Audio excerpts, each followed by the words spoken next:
Alhamdulillahirabbil alamin wassalatu wassalamu ala asyrofil anbiya'i wal mursalin sayyidina Muhammadin wa ala alihi washabbihi ajma'in. Allahumma zidna ilman warzuqna fahman. Allahumma 'allimna bima yanfa'una wanfa' bima 'allamtana. Allahumma 'allimna bima yanfa'una wanfa' bima 'allamtana. Allahumma 'allimna bima yanfa'una wanfa' bima 'allamtana. Amin.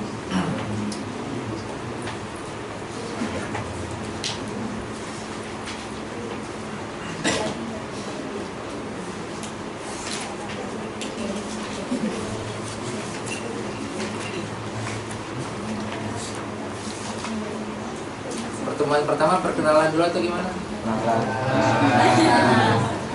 Masih ada yang gak kenal sama saya? Masih ada.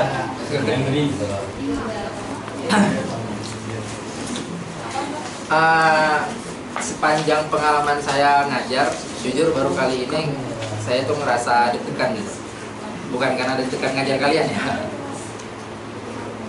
tapi mungkin jauh-jauh hari saya pernah cerita sama waktu saya gantiin anak banat ya, permasalahannya gantiin pengajar banat, atau sama Banin juga pernah saya cerita bahwasanya saya itu ingin mencoba membawakan usul fikih tapi muktadil, karena saya pernah dengar dari guru saya, Ustadz Agung. Beliau sering kali mengatakan kepada saya, beliau itu kalau misalnya diminta mengajar usul fikih, pasti beliau mengatakan saya itu nggak bisa mengajar kecuali kemungkinannya hanya dua. Yang pertama, kemungkinan saya mengajar dan saya menyampaikan yang itu kalian bisa baca sendiri. Yang kedua, kemungkinan saya mengajar dan itu saya sampaikan, ya dimana kalian gak bakal ngerti. Lalu saya dengan PD-nya saat itu mengatakan ke beliau, insya Allah saya cari jalan tengahnya Ustadz. Itu belum ada bayangan untuk benar-benar mengajar usul fikih. Terus makin saya cari, makin saya persiapkan, ternyata kalamnya itu benar. Ternyata makin saya dalami, makin saya persiapkan, kok saya melihat mendapati bahwasanya kok makin gak siap gitu mendapati itunya. Apalagi saat saya di Indo kemarin dapat kabar akidnya kan kemarin pengajarnya Ustaz Agung kan? Iya nggak? Udah pada tahu? Oh belum tahu ya, berarti kawan-kawan pendidikan yang tahu ya. Intinya kemarin itu sempat udah beliau dan itu membuat saya senang dan tenang. Apalagi saya posisi masih di sana. Saat saya detik-detik saat saya mau balik, beliau ngechat, beliau bilang kayaknya saya bulan ini sibuk gitu, dan tuh langsung minta ganti dengan saya saat itu. Itu akhirnya saya mikir lagi, ini apa yang mau ingin saya sampaikan gitu. Dulu kayaknya saat belum mempersiapkan dengan matang itu merasa kayak pede banget gitu bawa usul fikih, dan ternyata itu memang berat. Ini maksudnya disclaimer aja ya untuk kalian ya. Tapi insya Allah gak seberat itu kok. Tapi lebih berat lagi.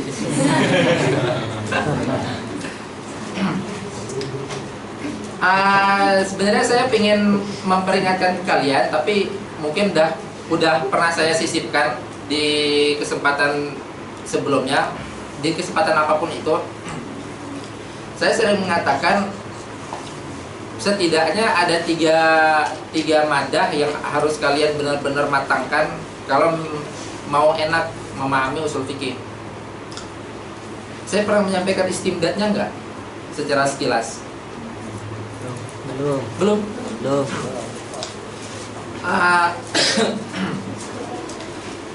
Istimdadnya usul fikih, atau kita katakan istimdad itu sandaran ya.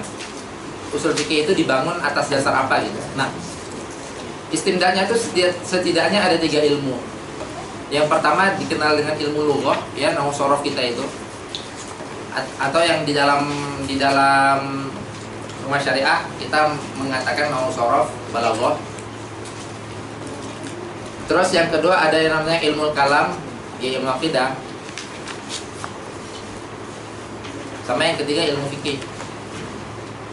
Setidaknya yang udah kalian pelajari dalam kurikulum itu ilmu apa? Dalam istilahnya ilmu lughah sama ilmu kalam. Nah, makanya ingin saya sampaikan jauh-jauh hari, sebelum kita mulai usul fikih itu kalian benar-benar memurojaahkan ilmu lughahnya, nahwu shorof yang pastinya, balaghah, sama akidahnya. Yang Banin akidah belum selesai ya? Kayaknya masih jauh itu.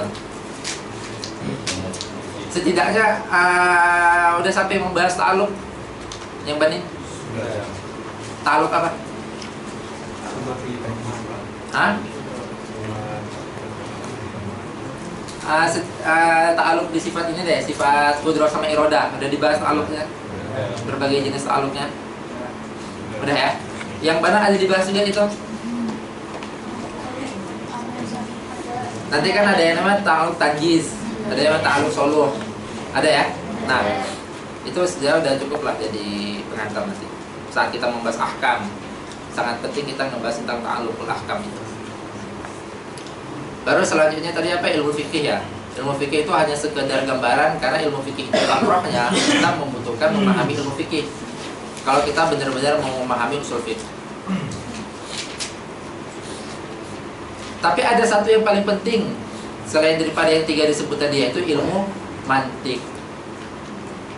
Jadi nanti di daras kita ini, di majelis kita ini, ana hanya menyampaikan semua istilahatnya aja, dan ana anggap antum semua udah paham ya ilmu mantiknya. Udah dimurojahkan kan? Jujur banget sih.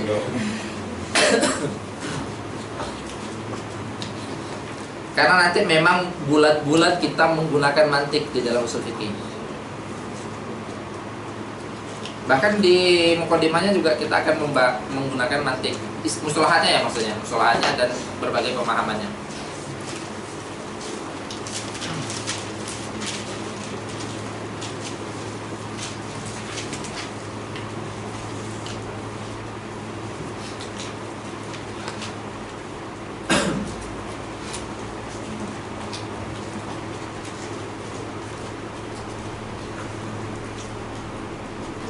Oke, sebelum kita mulai, di kalian angkatan 2 yang selain anak syariah ada berapa orang?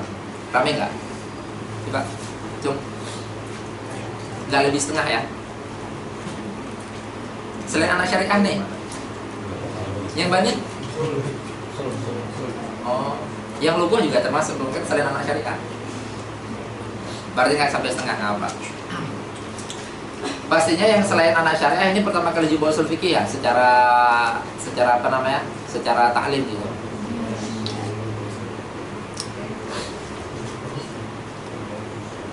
Tapi tahu lah ya usul fikih itu ngebahas tentang apa secara globalnya.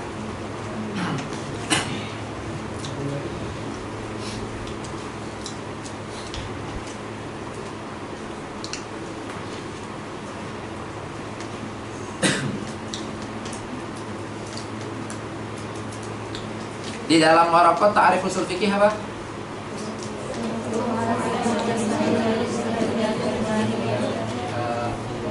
Turuquhu ala sabil ijmal. Cuman 2 poin yang dikatakan sama beliau ya. Turuquhu ala sabil ijmal wa kaifiyatul istidlal. Istidlal atau istifadah? Istidlal biha.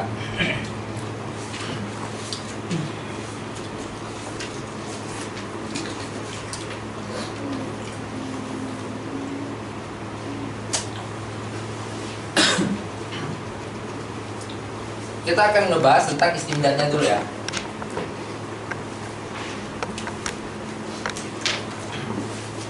Biar kalian benar-benar bisa mempersiapkan atau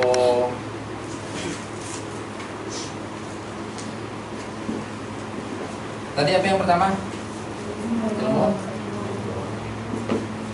Terus? Terus?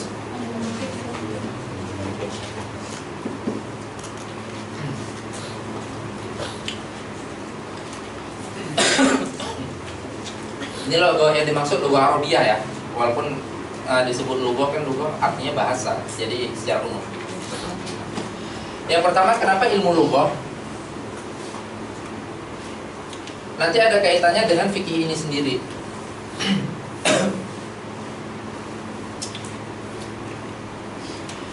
Fikih itu kita mengenalnya sebagai rubu'ud-din ibaratnya dalam agama kita. Rubu'ud-din, thulutsud-din, sepertiga agamanya fikih. Kalau kita melihat satu kesempurnaan agama itu adalah sesuatu yang terdiri daripada yang disebutkan dalam hadis Jibril, terdiri daripada apa aja agama kita?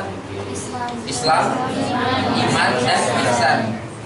Ya dimana saat dikatakan Islam dan Nabi Muhammad mendefinisikan anta Buddha, berarti kan kita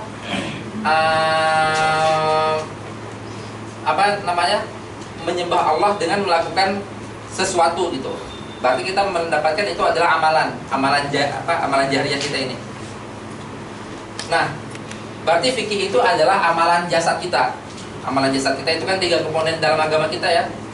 I'tiqad kita, amalan jasad kita, dan memperbaiki ini kita, keikhlasan kita, hati kita, yang itu masuk dalam tasawufnya atau dalam ihsannya. Terus perlu dipahami lagi bahwasanya agama kita ini turun dengan menggunakan bahasa Arab. Sehingga saat kita mengambil semua hukum yang ada dalam agama kita ini, setidaknya kita menggunakan kaidah yang tertulis di dalam bahasa Arab itu sendiri. Karena agama kita menggunakan bahasa Arab. Makanya usul fikih, sesuatu yang menghasilkan fikih suatu saat nanti, kita harus benar-benar menggunakan kaidah bahasa Arab yang ada. Nah, nanti di dalam usul fikih itu kita banyak menemukan di situ tentang al-amru yufidul wujub, misal, atau an-nahyu yufidut tahrim. Itu sebenarnya kaidah yang berlaku di situ adalah kaidah secara umum yang dimana itu digunakan oleh orang Arab. Jadi nggak perlu ada usul fikih juga. Memang kaidah bahasa Arab itu mengatakan seperti itu. Saat ada kata perintah itu pasti menunjukkan, kalau misalnya mutlak ya, nggak ada qaid apa-apa, nggak ada qurainan apa-apa. Kalau ada kata perintah itu pasti menunjukkan kewajiban kita untuk melaksanakan perintah itu. Itu memang kaidah bahasa Arab di situ. Nah, makanya istimdadnya usul fikih itu yang pertama adalah bahasa Arab. Karena kita nanti akan menggunakan banyak kaidah bahasa Arab di dalam usul fikih ini sendiri. Paham sampai sini? Terus selanjutnya ilmu kalam. Kenapa ilmu kalam itu menjadi istimdadnya juga? Karena jelas usul fikih itu untuk menghasilkan fikih, gitu ya. Usul fikih itu adalah pohonnya, tamrohnya itu adalah fikih. Jadi kita mempelajari panjang usul fikih itu untuk menghasilkan fikih. Walaupun secara kegunaan kaidah yang ada di dalamnya itu nggak serta-merta hanya fikih aja yang memerlukan. Bahkan tafsir Al-Quran sekalipun itu membutuhkan kaidah usul fikih untuk mentafsirkan ayat-ayat Al-Quran selain ahkam ya. Nah, terus kenapa ilmu kalam? Pertama, karena saat kita meyakini di dalam usul fikih itu kan kita ngebahas dalil. Nggak mungkin kita ngebahas dalil dan kita sangat meyakini dalil itu menghasilkan hukum ini, kecuali sebelumnya kita benar-benar udah mengimani dalil itu. Paham nggak maksudnya? Saya membahas tentang ayat Al-Quran, yang dimana ayat Al-Quran ini mengandung amar di dalamnya. Dan saya meyakini kalau ada amarnya itu berarti perintah wajib kepada saya. Nah, nggak mungkin saya meyakini seperti itu kecuali saya sudah meyakini Al-Qurannya ini dulu, atau meyakini kalam-kalam yang ada di amar itu sendiri. Makanya itu yang perlu di dalam usul fikih itu adalah ilmu kalam. Kita harus yakin dulu dong, kita mau ngebahas suatu hukum yang dihasilkan dari usul fikih ini nanti. Berarti sebelum itu kita harus yakin dulu dong semua perangkat yang kita gunakan dalam usul fikih ini. Makanya usul fikih ini komponen pertamanya adalah adillah al-ijmaliyah. Dalil itu kita harus meyakini, kita harus mengimani dalil itu adalah benar.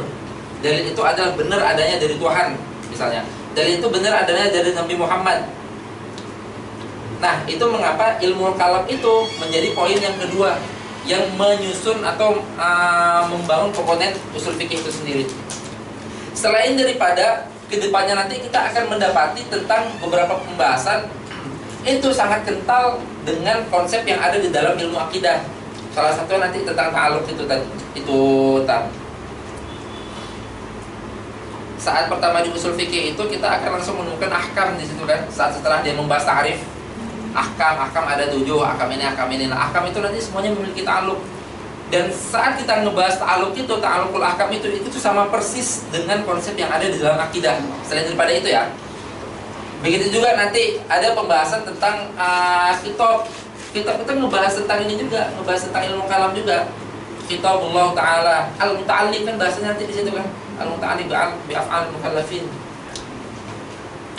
Saat ada pembahasan tentang kitab itu yadkhul pada siapa? Kepada mukminkah, atau kitab itu juga muta'alliq kepada orang kafir juga kah? Itu sangat kental pembahasannya dengan konsep di dalam akidah. Itu hal kedua ya, itu hal lain daripada kenapa ilmu kalam dibutuhkan dalam usul fikih. Selanjutnya adalah ilmu fikih. Kalau ilmu fikih sangat jelas juga, karena ini adalah tamrohnya nanti di kedepannya. Dimana kita harus tahu gambaran dong, kita mempelajari kaidah, gak mungkin kita kosong banget terhadap hasil daripada kaidah itu. Ya persis seperti kalian saat ngebahas tentang kaidah fikih. Kaidah fikih itu salah satu istilahnya pasti ada fikihnya juga di situ. Karena itu yang diperlukan. Oke, sampai sini paham? Ada yang kurang jelas?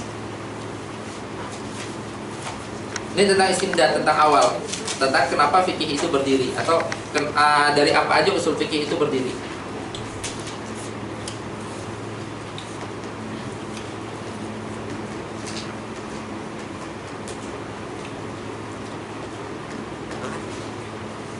Ini kita belum masuk ke mukaddimah dari ilmunya ya. Saya mengedepankan istimdad karena biar di awal kalian tahu bahwasanya komponen usul fikih itu terdiri daripada 3 ilmu itu setidaknya. Adapun mantik, kalau mantik itu bukan hanya diperlukan sama usul fikih aja, tapi mantik itu memang diperlukan sama semua ilmu. Jadi mantik nggak perlu disebutkan lagi. Ini dalam artian memang benar-benar ilmu yang dibutuhkan oleh usul fikih, perspektif usul fikih loh, dan tidak dibutuhkan oleh ilmu lain misalnya seperti itu. Makanya disebutkan istimdadnya. Kalau mantik itu adalah istimdadnya semua ilmu. Semua ilmu setelah mantik. Kalian mempelajari nahwu, salah satu istimdadnya juga mantik, karena akan membahas di dalamnya itu membahas tentang ta'rif. Gak mungkin kita membahas tentang ta'rif kecuali kita benar-benar memahami bab tasawur di dalam mantik.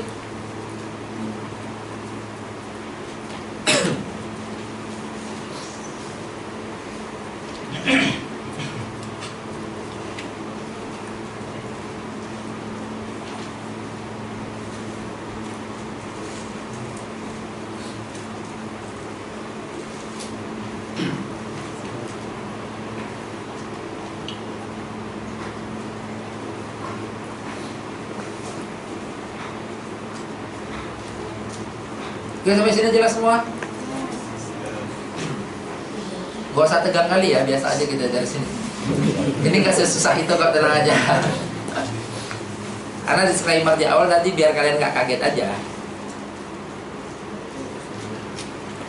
Tapi insya Allah gak sesusah itu. Lebih susah. Enggak. Kita bawa enteng aja. Susah dalam usul fikih itu dalam artian usul fikih itu penuh khilaf. 11-12 dengan fikih. Kalau fikih khilafnya enak, tertata gitu. Kalau usul fikih itu khilafnya abstrak banget. Nah, tapi selalu di disclaimerkan oleh para masyayikh di awal itu sangat pantang diberi khilaf kalau misalnya kita ngebahas apapun, karena khilafnya itu bukan makomnya orang yang baru kenal. Masa kita baru mau masuk usul fikih dikatakan ini takrifnya ada 5 gitu. Terus dikatakan ini yang satunya aja diruat sama ini, terus dibalas short lagi, dibalas gini kan. Jadi kita nggak jadi belajar, mundur aja.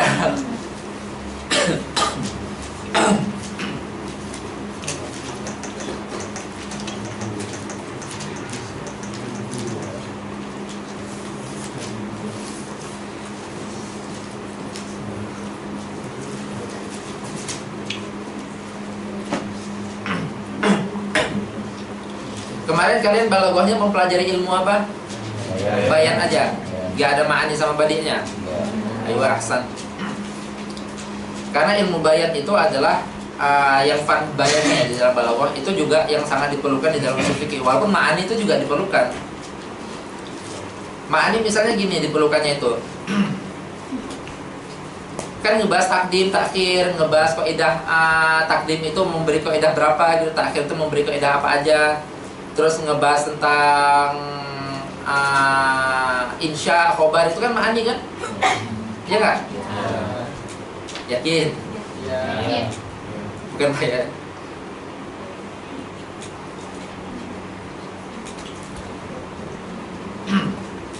Nah itu sebenarnya sangat diperlukan juga di dalam usul fikih.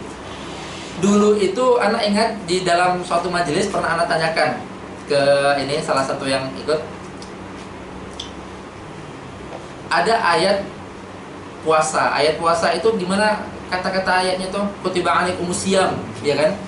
Itu kata-kata kutiba alaikumusiyam itu insya atau khobar? Hah? Insya atau khobar? Apa? Mahendri? Secara lafaz dulu dong, secara lafaz. Khobar ya? Karena itu terdiri daripada fi'il fa'il atau apa namanya, sama naik fa'ilnya gitu misalnya. Nah, kalau kita nggak tahu kaidah yang ada di dalam ilmu ma'ani, pasti kita saat ditanya, terus di mana perintahnya? Kan gitu kan? Jadi kita memahami itu di dalam apa? Di dalam ilmu ma'ani. Ya dimana ada nanti khobar tapi bertujuan insya, ada juga kebalikannya. Ada juga insya tapi bertujuan khobar. Nah itu juga salah satu bukti dibutuhkannya ilmu ma'ani dalam usul fikih. Tapi secara zahir di awal-awal yang pasti kontras banget dibutuhkan itu adalah ilmu bayan. Karena ilmu bayan kita nanti di awal-awal langsung membahasnya tentang hakikat sama majaz. Ini adalah hakikat istilahi, ini adalah majaz istilahi, ini adalah hakikat lugawi, ini majaz lugawi. Malah ditambah lagi di sini hakikat syar'i, ada tambahan lagi nanti. Hakikat syar'i berarti majaz syar'i. Nanti ada klasifikasinya itu. Kalau misalnya dikatakan hakikat lugawi berarti majaz syar'i dan majaz istilahi. Kalau dikatakan hakikat istilahi berarti majaz syar'i dan majaz lugawi. Nanti ada seperti itu.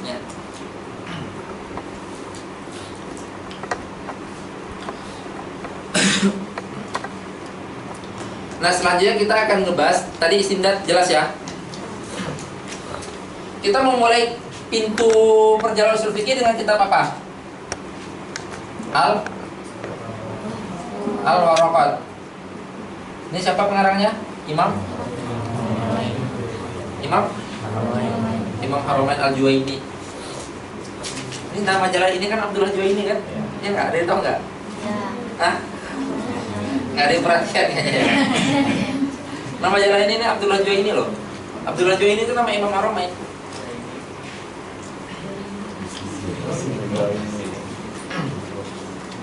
Nah selanjutnya kita akan ngebahas tentang ini yang ringan-ringan aja dulu ya. Ini juga ringan, ini ringan, yang beratnya taruh belakang aja nanti.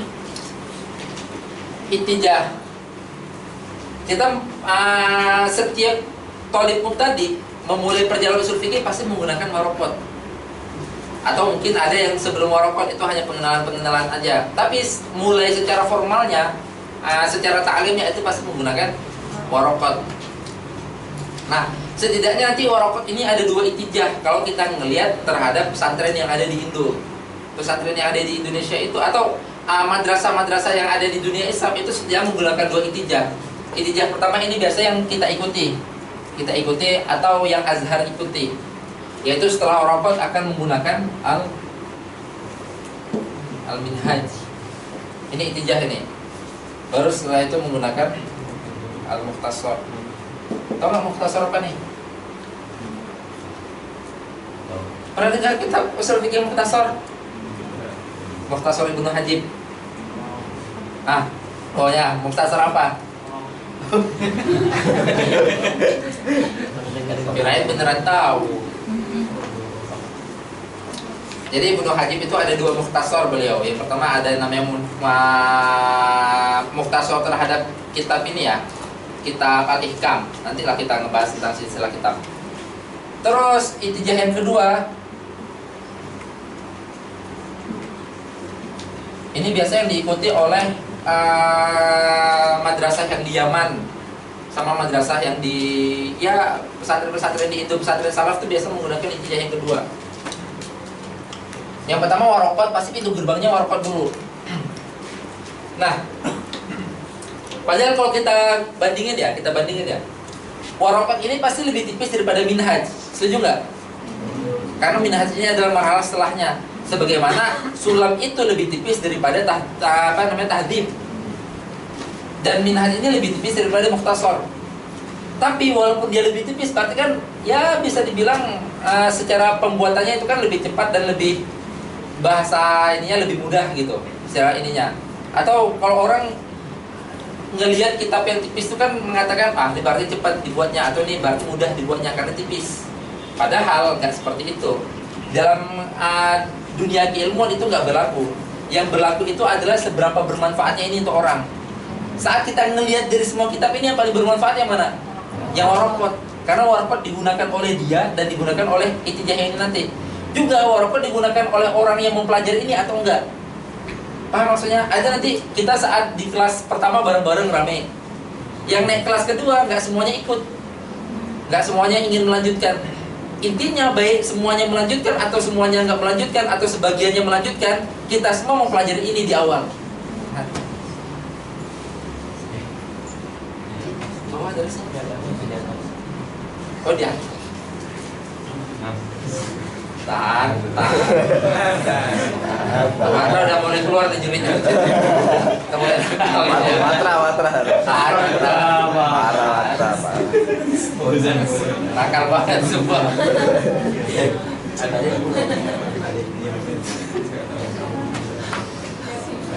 Saya juga menahan soalnya.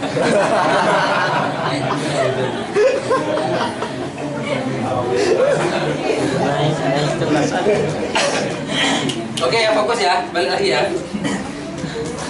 Intijah kedua ini biasa kalau kawan-kawan kita yang ada di Yaman, yang belajar jelah atau belajar di Darul Mustafa, belajar di Syafi'iyah, mereka setelah warakot ini akan mempelajari Lubbul Usul. Pernah dengar kitab ini ya? Caranya apa namanya? Hah? Tadi ada yang nyebut siapa? Aywa Ghayatul Usul. Biasa kita mendengar itu. Karena itu memang intijah juga. Baru ke sini nanti adalah Jam'ul Jawami'.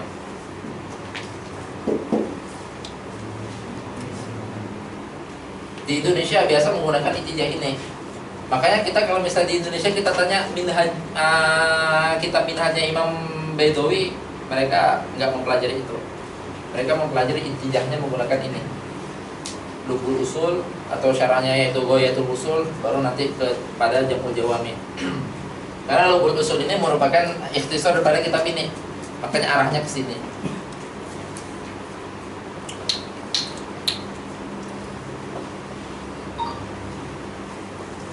Sedangkan kita di sini menggunakan Minhajul Usul ila Ilmil Usul. Menggunakan syarah apa namanya? Nihayatul Usul, syarah Imam Isnawi.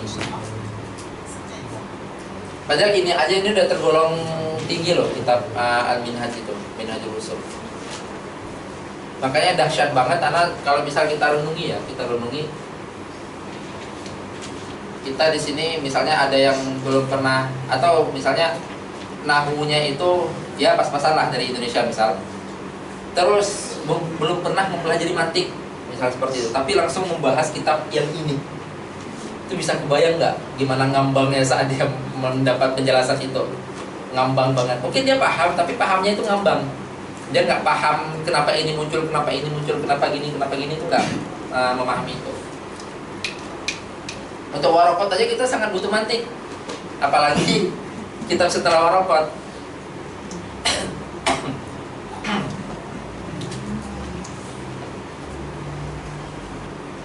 Yang paling lucu lagi apabila ada yang beranggapan kenapa di syariah itu nggak ada mantik karena nggak dibutuhkan, itu lucu banget itu.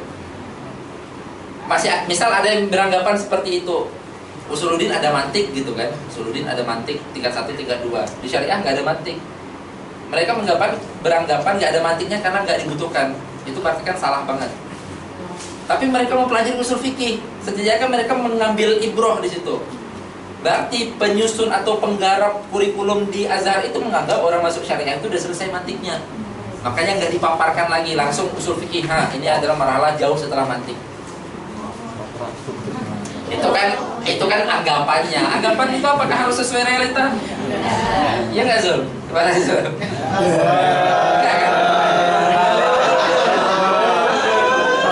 Anggapan syai, realita syai ya. Jangan nggak harus lazimi itu.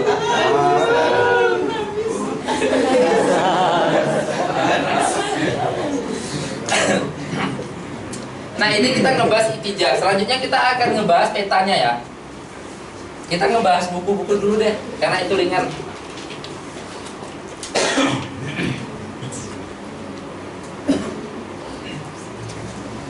Maklumat umum pasti tahu lah kitab usul fikih pertama yang kita tuin itu kitab apa? Kitab apa? Kitab usul fikih pertama yang ditadwin.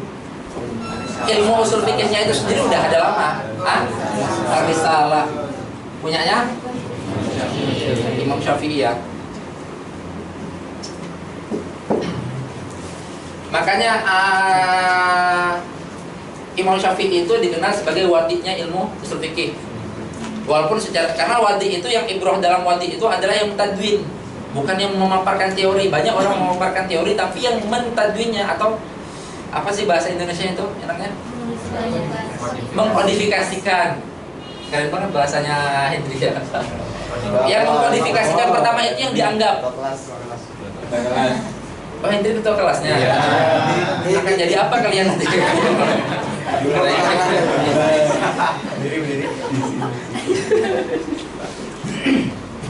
Kalau kita ngebahas ini pasti ada yang mengatakan yang pertama kali itu adalah Imam Hanafi. Walaupun bisa yang mengatakan itu juga mengatakan Imam Hanafi juga ada kitab tapi nggak sampai kepada kita, sehingga kaul itu nggak dianggap.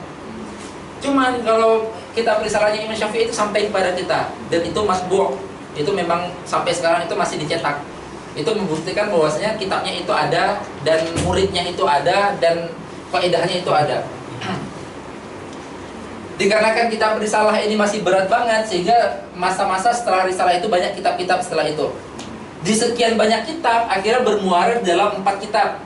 Kita ini ngebahas toriko kita ya, toriko. Nanti setelah ini akan kita ngebahas dalam usul fikih itu ada 2 toriko setidaknya. Kita ngebahas toriko kita yang dikenal dengan toriko mutakallim. Mungkin di awal aja nggak apa. Ada toriko dalam usul fikih. Yang pertama torikotul mutakallim. Ini pasti kalau kawan-kawan syariah udah dengar ini. Terus toriko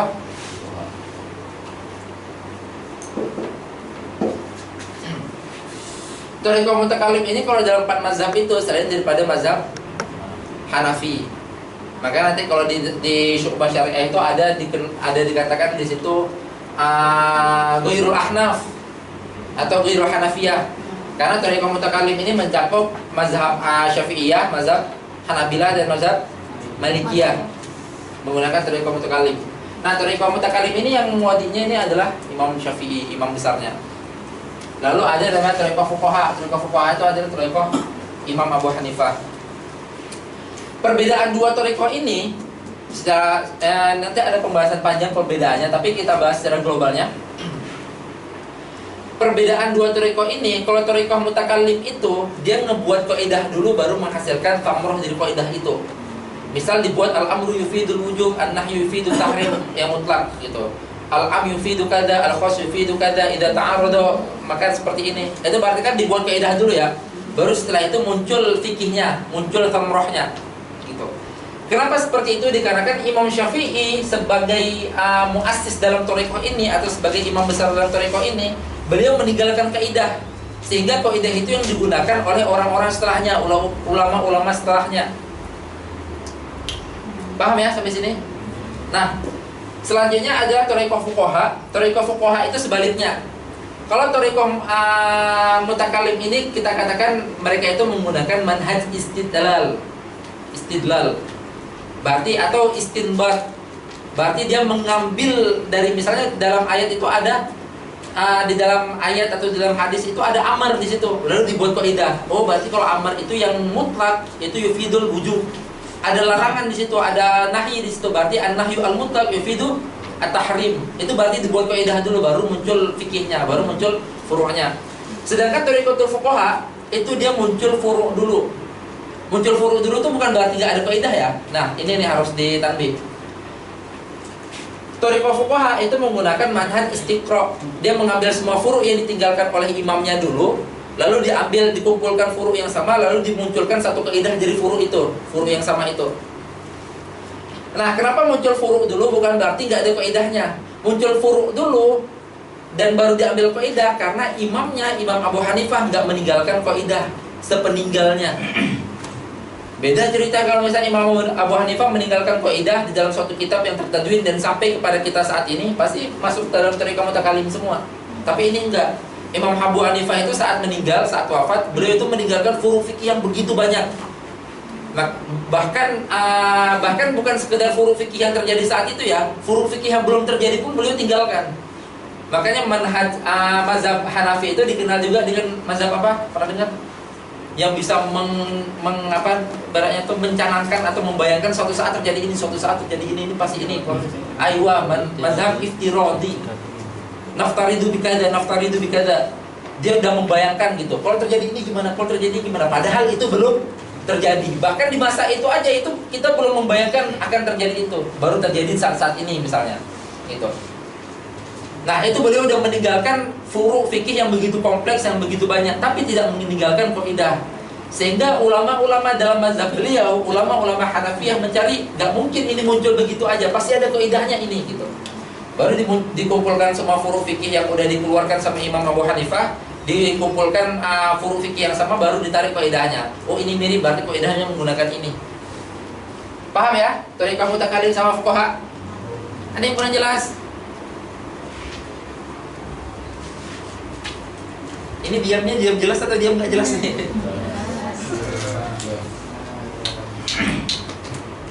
Oke, berarti fokus kita adalah ngebahas yang thariqah ini, karena ini thariqah yang kita ikuti. Thariqah mutakallim. Juga nanti ditanbih, baik yang orang-orang thariqah di mutakallim atau thariqah di fuqaha, mereka semua itu dinamakan ulama-ulamanya ya. Ulama-ulama yang berkecimpung di dua ini, mereka semua dinamakan dengan usuli. Nah kan kalau dikatakan usuliyun itu baik itu mutakalim atau baik itu fuqaha. Nanti dalam mutakalim ini masuk juga mazhabnya ini loh, mazhabnya Mu'tazilah. 4 tetap 2 di antaranya itu adalah imamnya Mu'tazilah nanti yang kita gunakan. Ini kita perspektif kepada usul fikih ya, terlepas nanti dia menghasilkan fikih seperti apa. Tapi ini kaidah usul fikihnya. Nanti ada pembahasan kenapa walaupun sama thariqah mutakalim, kenapa nanti dalam mazhabnya itu menghasilkan tamroh yang berbeda. Pernah bertanya seperti itu enggak? Kan kita secara usul fikihnya sama nih. Kita dengan mazhab Hanabilah, kita dengan mazhab Malikiyah, atau bahkan kita dengan mazhab Mu'tazilah, itu sama usul fikihnya. Kaidahnya sama yang kita gunakan. Tapi kenapa fikihnya kita jadi berbeda? Nanti dalam fikih itu ada namanya usulul mazhab sendiri. Ada nanti mazhab ini menggunakan keautentikan ini yang kita terima, padahal usulnya sama nih. Tapi di dalam penyaringan masing-masing mazhab itu berbeda-beda. Berbeda-beda standarisasi yang digunakan. Itu mazhab Syafi'iyah menggunakan standarisasi ini walaupun usulnya sama, ini masuk, ini enggak. Gitu. Mazhab yang lain menggunakan standarisasi yang berbeda. Ada yang nama dengan usulul mazhab, karena usul mazhabnya itu yang berbeda. Makanya menghasilkan fikih yang berbeda juga, walaupun usul fikihnya sama. Paham ya sampai sini? Nah, fokus kita di dalam thariqah mutakalim, yang dimana kitab penunjang pertamanya adalah Ar-Risalah. Nanti di sekian banyak ini, Ar-Risalah ini bermuara di dalam 4 kitab. Yang dimana semua kitab yang sekarang ini dalam thariqah mutakalim ini bermuara di 4 kitab itu nanti. Ada untuk kitab apa aja? Ayo, kawan-kawan syariah. Atau mungkin kawan-kawan lubuh yang tahu. Ayo kita kelas yuk. Kitab Al-Mu'tamad. Ada namanya nanti kitab Al-Mu'tamad. Tiba-tiba muncul bahas. Ini benar-benar baru dengar. Al-Mu'tamad, Al-Mu'tamad, Al-Burhan, Al-Mustasfa. Nah, Mustasfanya. Al-Mustasfa pernah dengar. Mustasfa punya siapa? Imam Ghazali. Al-Burhan punya siapa? Imam Ar-Romen. Hah? Imam Haromain. Nih kita imamnya sama nih dengan kita pelajari. Al-Mu'tamad punya siapa? Hasan Al-Basri. Hah? Aywa. Al-Umar punya siapa? Al-Qadi. Al-Qadi. Abdul Jabbar. Al-Mu'tamad punya siapa? Husain, bukan Hasan ya. Husain Al-Basri Al-Abidi. Ya, Husain Al-Basri. Terus selanjutnya kitab Al-Burhan. Punyanya Al-Imam Al-Haromain. Imam Haromain Al-Juwaini itu ya. Terus Mustasfa punya ya Al-Imam Al-Ghazali. Nah, nanti di semua kitab yang kita pelajari saat ini itu semuanya bermuara di 4 kitab ini.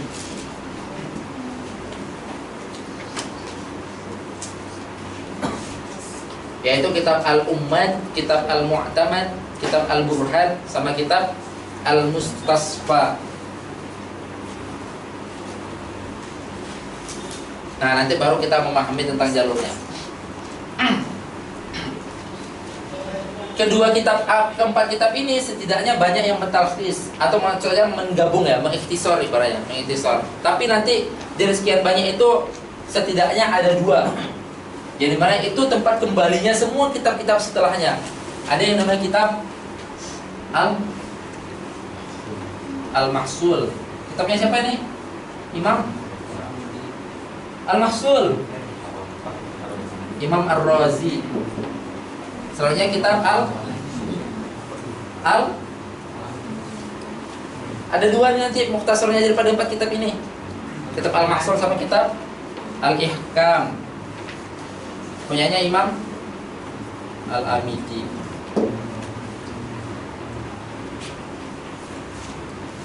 Ini Al-Mahsul fil Usul, yakni Al-Ihkam fi Usulil Ahkam.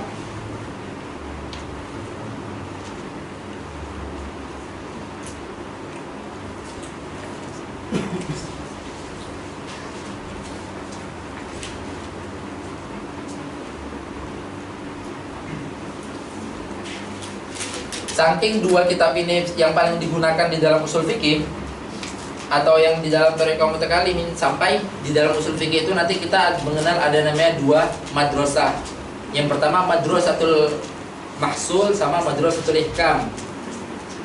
Karena 2 kitab ini memiliki gaya yang berbeda, padahal 2 kitab ini sama-sama mukhtasar daripada keempat kitab ini, tapi memiliki gaya yang berbeda dalam tadwinnya, dalam apa ya dibilang, dalam susunannya, tartibnya itu memiliki gaya yang berbeda nanti.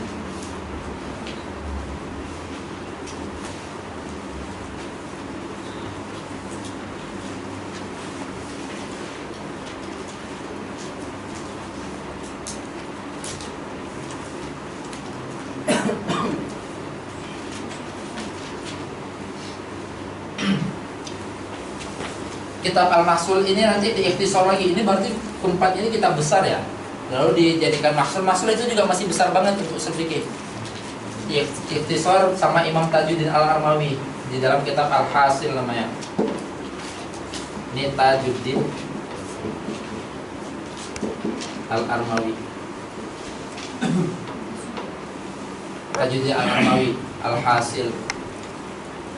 Nah, Al-Hasil ini nanti diikhtisar lagi sama Imam Baydawi dalam kitab Minhajul Usul.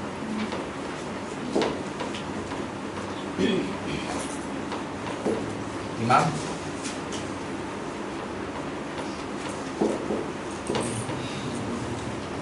Nah, baru nanti ini titik perjalanan kita di sini. Baru nanti ada kitab Waraqat di bawahnya. Kitab Waraqat itu memang benar-benar ikhtisar, benar-benar kitab awal untuk memulai perjalanan. Baru setelah itu kita membahas Minhaj, baru setelah itu ke atas terus.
yang untuk yang amidinya ini ada namanya Muntahassul.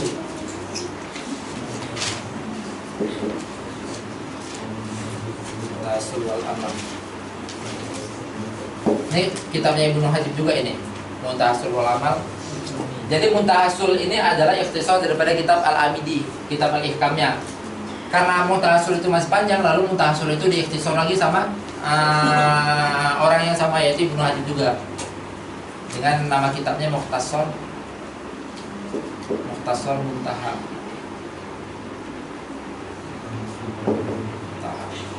Keduanya ini sama-sama Imam Ibnu Hajib. Nah, di semua kitab ini ya, kitab ta'lim hanya kitab ini aja sampai kepada Minhaj Usul sama Mukhtasar Muntaha. Selanjutnya itu kitab Mutola'ah sampai ke atasnya itu. Kitab Al-Mahsul itu udah tidak dikategorikan kitab ta'lim lagi. Tahu ya bedanya ta'lim sama kitab Mutola'ah sama kitab ta'lim? Di dalam Fardhatul Ilm pasti udah dibahas kan sama pengajarnya, sama pengampunya.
Oke, udah catat semua, tak hapus ya.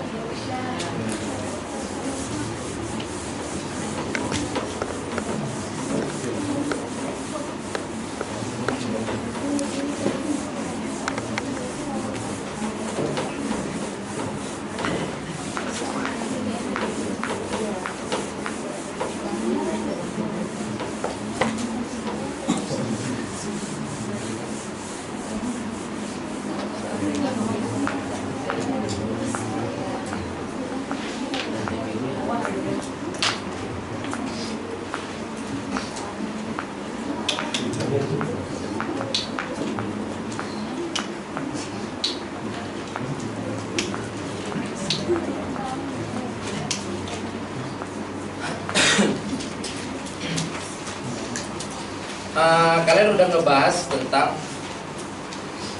ilmu. Sebelumnya pernah nggak ngebahas tentang ilmu itu memiliki beberapa tarif, beberapa arti lah. Ada berapa setidaknya yang disebut? Hah? Apa aja? Yang pertama? Idrok, mutlakon. Terus yang kedua? Hah? Terus yang ketiga? Yang keempat? Yang kelima? Yang keenam? Itu kalian dapat di mana?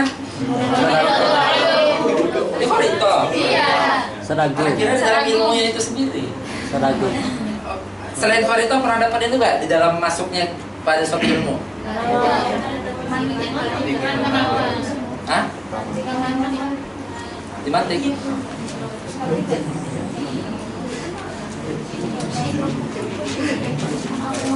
Karena itu memang benar-benar sangat diperlukan sehingga kita bisa memposisikan ilmu yang sedang kita bahas itu ilmu apa gitu. Ilmu dalam artian apa gitu ya maksudnya. Ilmu dalam artian apa. Jangan kita mengatakan ana thalibul ilma dikatakan. Saya itu mencari ilmu. Ilmu dalam artian apa yang dia cari? Bingung dia. Ya pokoknya ilmu gitu. Ilmu yang seperti yang dicari orang-orang kan nggak kayak gitu kan. Ilmu tadi ya. Coba dilihat yang pertama al-idrok. Ini idrok mutlakon ya. Idrok mutlakon itu idrok ilmu di dalam apa? Di dalam fat ilmu apa? Aywah di dalam fat ilmu mantik. Makanya nanti saat di dalam apa namanya? Di mantik itu ada tabel tentang idrok. Idrok itu yang pertama. Oh di atas sebelum idrok malahan. Pembagiannya. Pertama ada idrok sama ada idrok. Idrok itu ada yang jazim, ada ghairu jazim. Jazim itu ada mutabiqul waqi', ada ghairu mutabiqul waqi'. Mutabiqul waqi' itu ada nasyi' ad-dalal, ada nasyi' ad-dalal. Itu tahu semua ya? Tahu semua ya? Masih di sini semua ya? Lewat. Yang ghairu jazim ada yang apa namanya? Mata sawi adalah mata atsawi. Mata atsawi itu namanya ini. Lah mata sawi ini ada min hasabil marju sama min hasabil rajih. Yang rajih namanya ini, yang marju namanya ini. Itu tahu semua ya?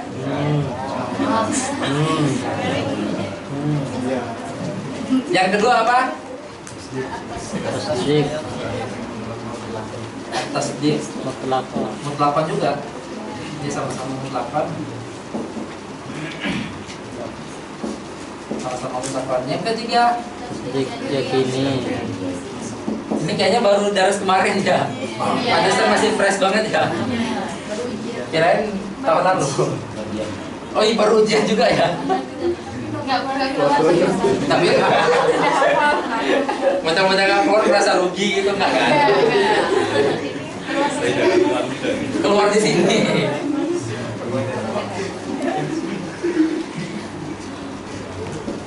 Tasdik yakini. Terus yang ketiga al-masail. Yang keempat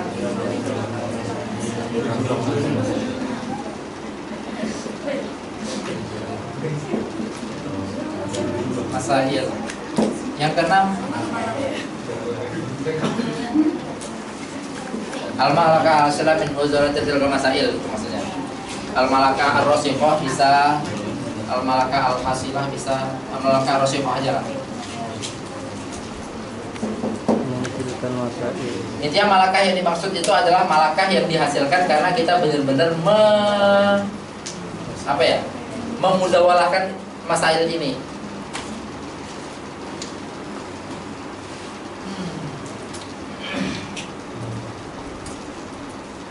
Masih ingat pembahasan tentang yang likulli syari' itu ya? La budda likulli syari'. Kan bagi orang yang ingin mengetahui atau ingin mencari biwahdatin.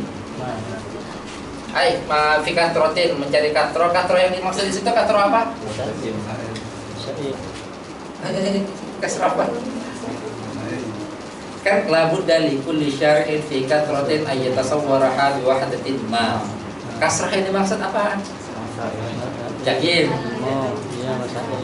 Intinya kasrah yang dimaksud itu ilmu ya, gitu Iya. ya. Kan itu maksudnya orang yang mau mencari ilmu, gitu ya. Tapi lebih spesifik lagi ilmu yang dimaksud apa? Ada 6 takrif loh. Kan berarti kasrah yang dimaksud apa? Al-masail, benar. Masail itu kalau dikatakan ilmu itu sudah sebagai suatu fan ilmu itu sendiri, atau ilmu itu sebagai disiplin ilmu. Yang dimana ilmu sebagai disiplin ilmu di dalamnya terisi masalah. Kita mempelajari ilmu kan untuk menyelesaikan masalah kan? Pertama cari masalah, kedua kita menyelesaikannya. Berarti itu nyari ilmu, berarti sama dengan nyari masalah. Oh iya benar. Tapi saya menyelesaikan masalah itu. Gitu. Berani memulai, berani menyelesaikan dong, ya kan? Pak Hendri, apa kaitannya dengan itu? Emang Hendri mulai apa Hen? 12.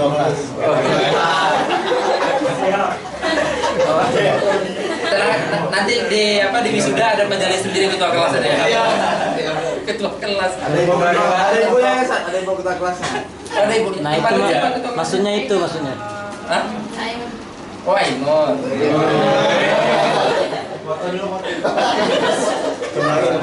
Memulai dengan ketua. Oh, Ainun berarti pakai uang panai ya?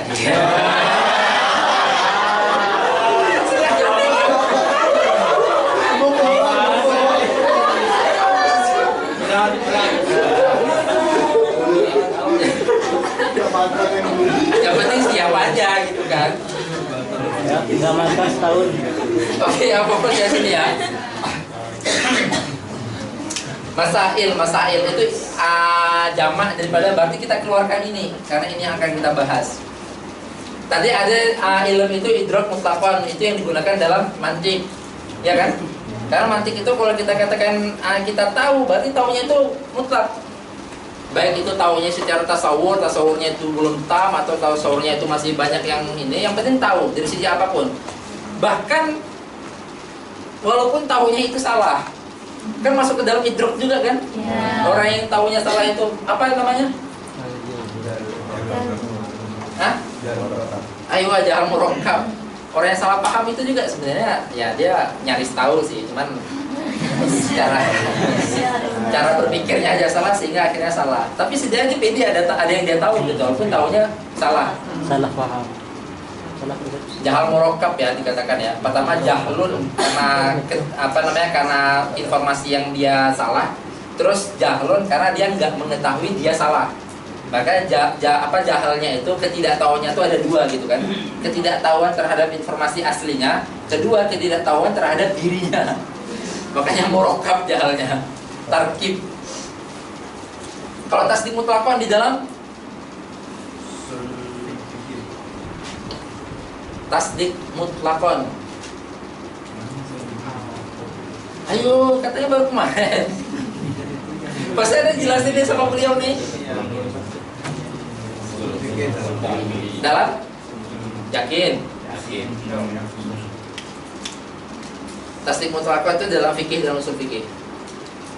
Terus tasdik yakini di dalam akidah, karena yang kita butuhkan adalah di dalam akidah itu kalau kita katakan tahu atau kita katakan alim tuh itu benar-benar nasihat dalil. Makanya akidah itu nggak cukup sekedar kenapa ente Islam karena orang tua saya Islam, nggak cukup seperti itu. Nanti dikatakan dikategorikan sebagai muqallid kita nanti. Dan muqallid itu pembahasan besar banget di dalam akidah. Apakah imannya dianggap atau tidak? Kalian sekarang kenapa Islam? Saya yakin satu yakin ya. Apa dalilnya mikir gitu. Makanya sebelum masuk bab akidah itu ada di situ pembahasan tentang nazar. Kita tuh merenung. Benar-benar merenung sampai kita tuh meyakini secara yakin bahwasanya Tuhan itu ya itu.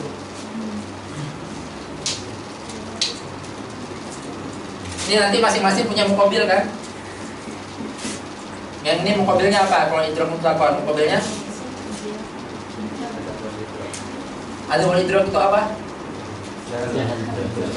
Jahal ya? Jahal ya? Pasti. Mending orang nggak tahu langsung jawab aja nggak tahu daripada dia mengatakan tahu tapi salah. Berarti jahalnya dua. Atas dik mutlaqan muqabilnya apa?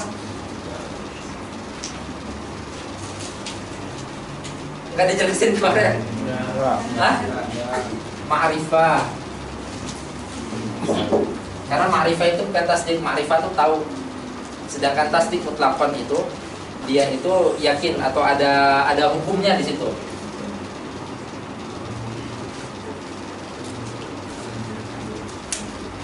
Terus kalau yang tasdik yakini muqabilnya apa? Sama-sama tasdik nih, tapi ini yang lebih keyakininya. Muqabilnya apa? Nah, ini kita masuk ke pembahasan kita, yaitu al-masail. Masail ini mufrad dari jamak dari masalah. Dari masalah. Ini yang benar-benar harus kita ketahui banget saat kita memasukkan, karena ini adalah ilmu ushul fikih. Kita masukkan pada ilmu ushul fikih maksudnya. Masail itu adalah jamak daripada masalah. Berarti kalau kita katakan mau mencari ilmu, dalam artian kita mau mencari masail, mencari masalah berarti. Dan kita mau menyelesaikan masalah. Pasti sudah dibilang juga masalah itu apa. Di Parito Ilam, masalah itu apa? Jangan sebut salah satu namanya di sini ya. Masalah itu apa? Masalah itu watra Ustaz. Jangan gitu dong. Masalah qadiyah. Hah? Oh, memang belum pernah disebut ya? Qadiyatun, hamliyatun, kulliyatun, mujabatun, nadhariyatun. Ini baru pertama dengar? Ya. Oke. Masalah itu adalah, nih biar kita memahami tentang ilmu itu apa sih isinya gitu. Pertama qadiyah. Qadiyah yang hamliyah. Nah, ini dramatik banget kan? Hamliyah, terus kulliyah, terus mujabah, terus nadhariyah. Ini yang dimaksud dengan masalah. Masalah dalam suatu ilmu. Ilmu itu adalah kumpulan masail. Masail itu adalah jamak daripada masalah. Masalah itu adalah qadiyatun, hamliyatun, kulliyatun, mujabatun, nadhariyatun. Berarti qadiyah, hamliyah, kulliyah, mujabah sama nadhariyah. Pertama, masalah itu adalah qadiyah. Karena masalah itu bukan pertanyaan. Kalau pertanyaan itu berarti itu masalah hakiki jadi yang munculin masalah jadi ya. Enggak, masalah itu adalah suatu pernyataan yang dimana itu diselesaikan dengan pernyataan itu. Itu yang dinamakan dengan masalah. Masalah dalam suatu ilmu ya, bukan masalah lugotan. Masalah lugotan itu biasa justru dari insya jadinya. Jadi bertanya itu muncul masalah. Ini enggak masalah dalam suatu disiplin ilmu. Berarti dalam ilmu itu, dalam suatu disiplin ilmu itu, khususnya misal kita ngebahas tentang usul fikih, isinya itu pasti suatu pernyataan, ya kan? Kan namanya aja kita mencari ilmu untuk menyelesaikan sesuatu kan? Nggak mungkin di situ muncul pertanyaan. Tapi apabila muncul suatu pertanyaan dalam suatu fan ilmu, anggaplah itu ingin diselesaikan pertanyaan itu. Sering kan kita mendapati pertanyaan dalam ilmu. Misalnya, apa hukum ini? Kan setelah itu diselesaikan. Ini hukumnya gini, ini hukumnya gini. Qadiyah, itu yang pertama qadiyah, berarti muqabilnya bukan insya.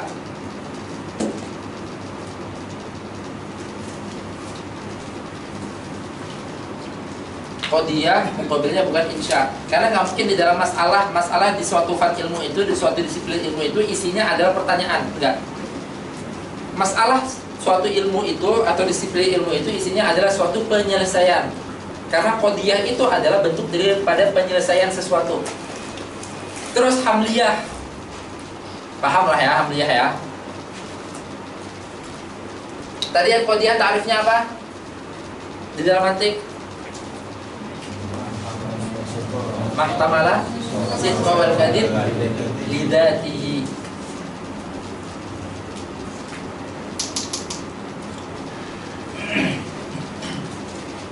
Terus selanjutnya adalah hamliyah, berarti bukan syartiyah. Maka suatu ilmu itu isinya adalah masalah yang dimana masalahnya itu berbentuk qadiyah yang hamliyah. Apabila kita menemukan qadiyah yang syartiyah atau selain daripada hamliyah, maka ditakwilkan itu adalah hamliyah. Biasa paling sering kita menemukan qadiyah yang berbentuk syartiyah dalam fan ilmu apa? Yang paling sering biasa kalian sering dengar? Hah?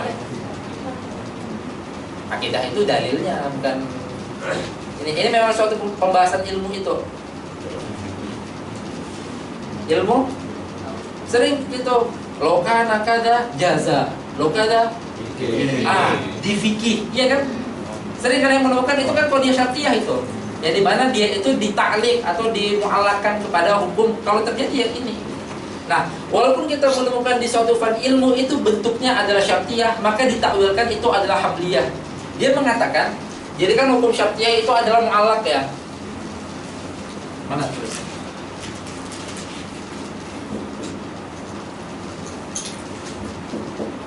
Syartiyah itu kan hukumnya mu'allaq. Paham nggak maksudnya syartiyah itu hukumnya mu'allaq? Kan di matanya itu kan dikatakan wa in ala ta'liq fi haqqat hukim fa innu syartiyatu wa tanqasim. Ya kan? Nah, syartiyah itu hukumnya mu'allaq dalam artian kalau dia itu sudah disangkutkan, maka hukum dia jadi hamliyah. Dikatakan, kalau Jeffrey datang, maka berikan ini, dikatakan seperti itu. Nah, Jeffrey datang, berikan ini, gitu. Ini diberikan. Itu kan saat dari ta'liqkan, saat itu terjadi, maka natijahnya ini nanti menjadi hamliyah, ya kan? Di qadiyah syartiyah itu juga, walaupun kita ngebahas yang syartiyah, yang mutasil atau munfasil, nanti natijahnya itu adalah berbentuk hamliyah. Maka yang ditakwilkan itu adalah natijahnya itu. Maka dalam fikih dikatakan laukana kada jaza, dikatakan. Itu diartikan kada boleh. Kalau terjadi ini maksudnya ini boleh. Nah, bentuk qadiyah seperti ini qadiyah apa? Qadiyah hamliyah jadinya. Makanya dikatakan masalah itu adalah qadiyah. Yang pertama qadiyah, yang kedua hamliyah. Walaupun terdapat syartiyah diambil natijahnya, yaitu hamliyah juga nanti jadinya. Natijah daripada syartiyah itu. Lalu selanjutnya kulliyah.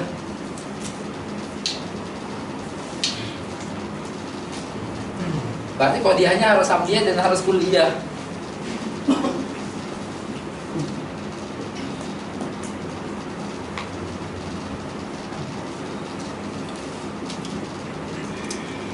Walaupun sebagian besar dari suatu ilmu itu, sebagian besar dari para ilmu itu dia tidak menyebut surnya.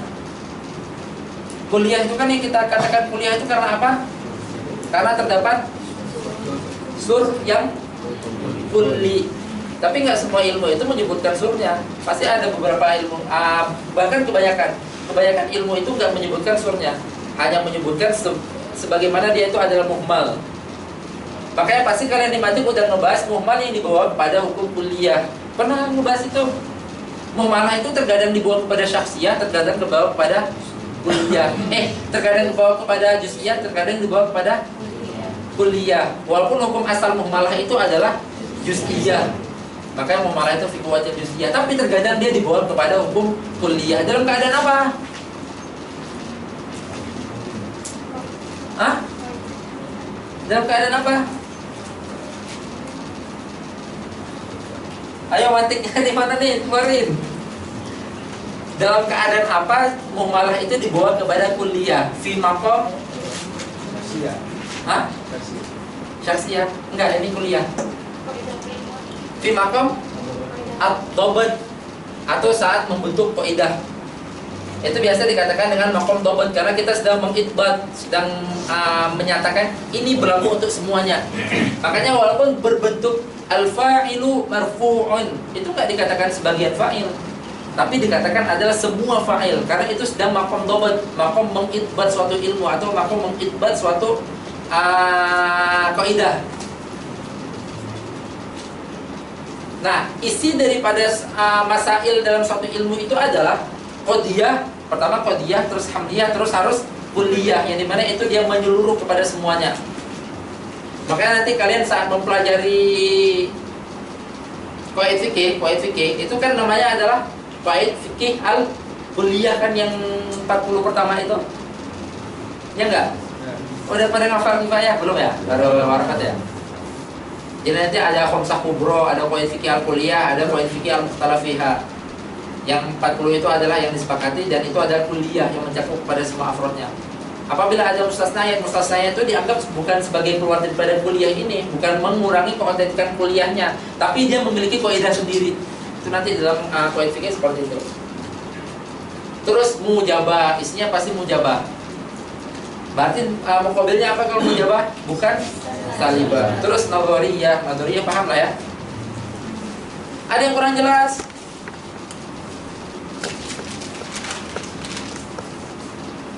Secara singkat kita ngebahas muqaddimatul ilm dulu. Baru setelah itu kita ngebahas muqaddimah terhadap usul fikihnya. Kalau nadhariyah berarti bukan Doruriyah. Karena sesuatu yang doruriyah itu nggak butuh masalah lagi, kelar gitu. Saya mengetahui posisinya Yaldi itu duduk itu udah bukan masalah lagi gitu, langsung kelar. Masalah itu harus nadoriyah yang dikumpulkan dari dalil-dalil lalu muncul ini, kumpulkan dari ini muncul ini, kumpulkan dari ini muncul ini. Bukan yang sekedar lihat langsung kelar, langsung selesai, enggak. Itu yang dinamakan dengan masail atau yang dinamakan dengan masalah dalam suatu fan ilmu.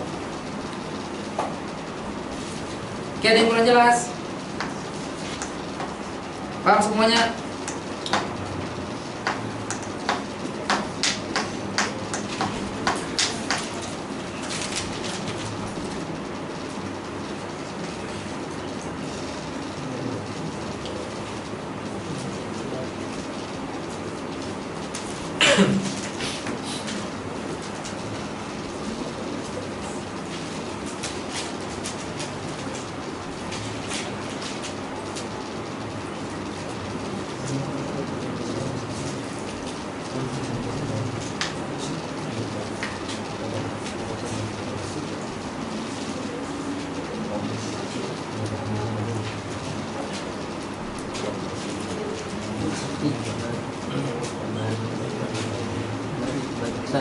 Ya, Isbat itu bahasa Aceh.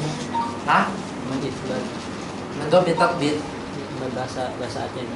Hah? Bahasa Indonesianya Bahasa Aceh ya. Bahasa Indonesianya ya meletakkan suatu kaidah, menanamkan suatu kaidah.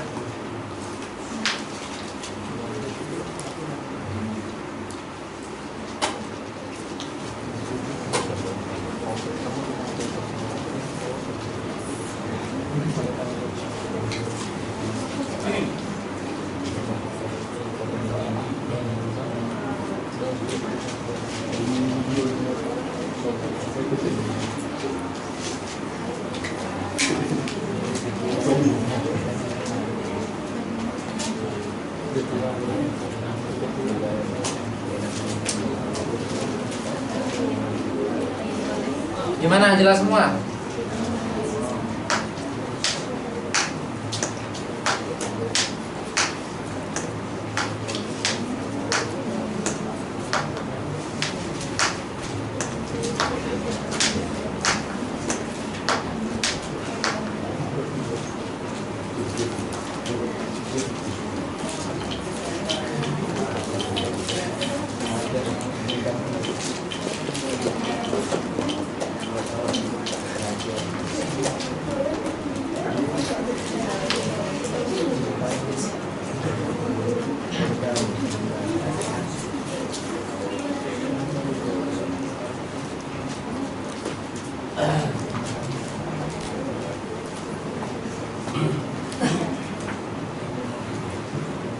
Saya mau mengirimkan PDF tapi HP-nya banyak di sini. Kira-kira yang sama kalian mencukupi nggak? Kalau misalnya dilihat sama-sama. Sebelum membahas HP yang mencukupi, kira-kira pada punya paket.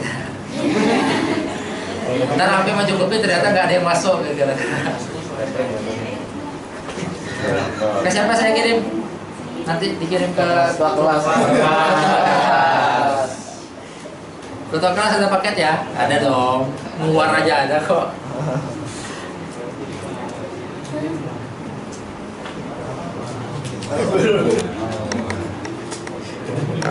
Berarti ketua kelas itu bahasa lainnya bagian mendistribusikan ya. Distributor.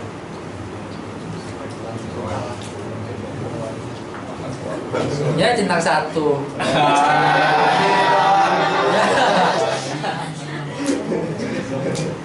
Diblokir. Ada foto profilnya kok.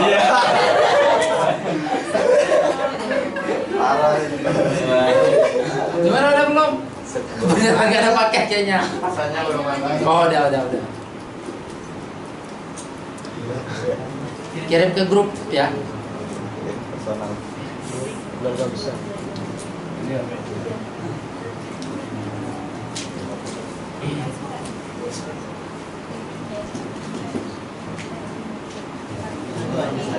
Satu aja.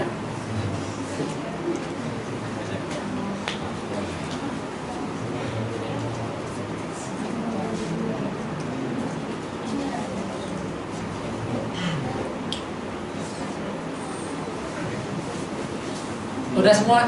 Atau belum dikirim sama Hendri? Ada. Udah ya? Alhamdulillah.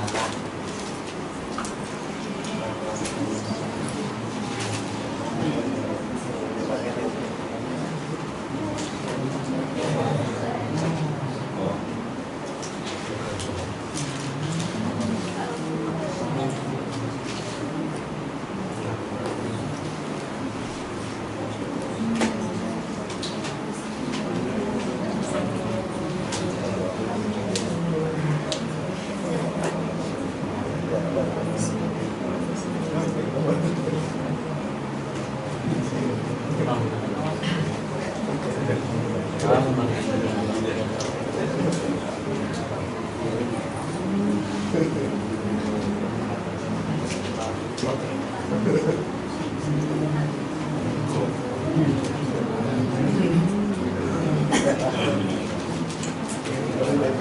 Kenapa jusnya?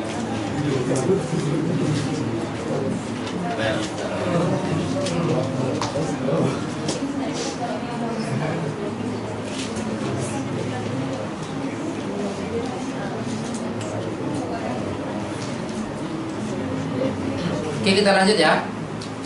Udah selesai dibaca-bacanya? Nggak dibaca sih. Nggak dibaca sih. Udah. Di dalam usul fikih pasti kita saat membahas tarif. Nah, kita ini baru mulai masuk mukadimahnya usul fikih itu sendiri. Tadi itu Anda masih ngebahas mukadimah ilmu ya.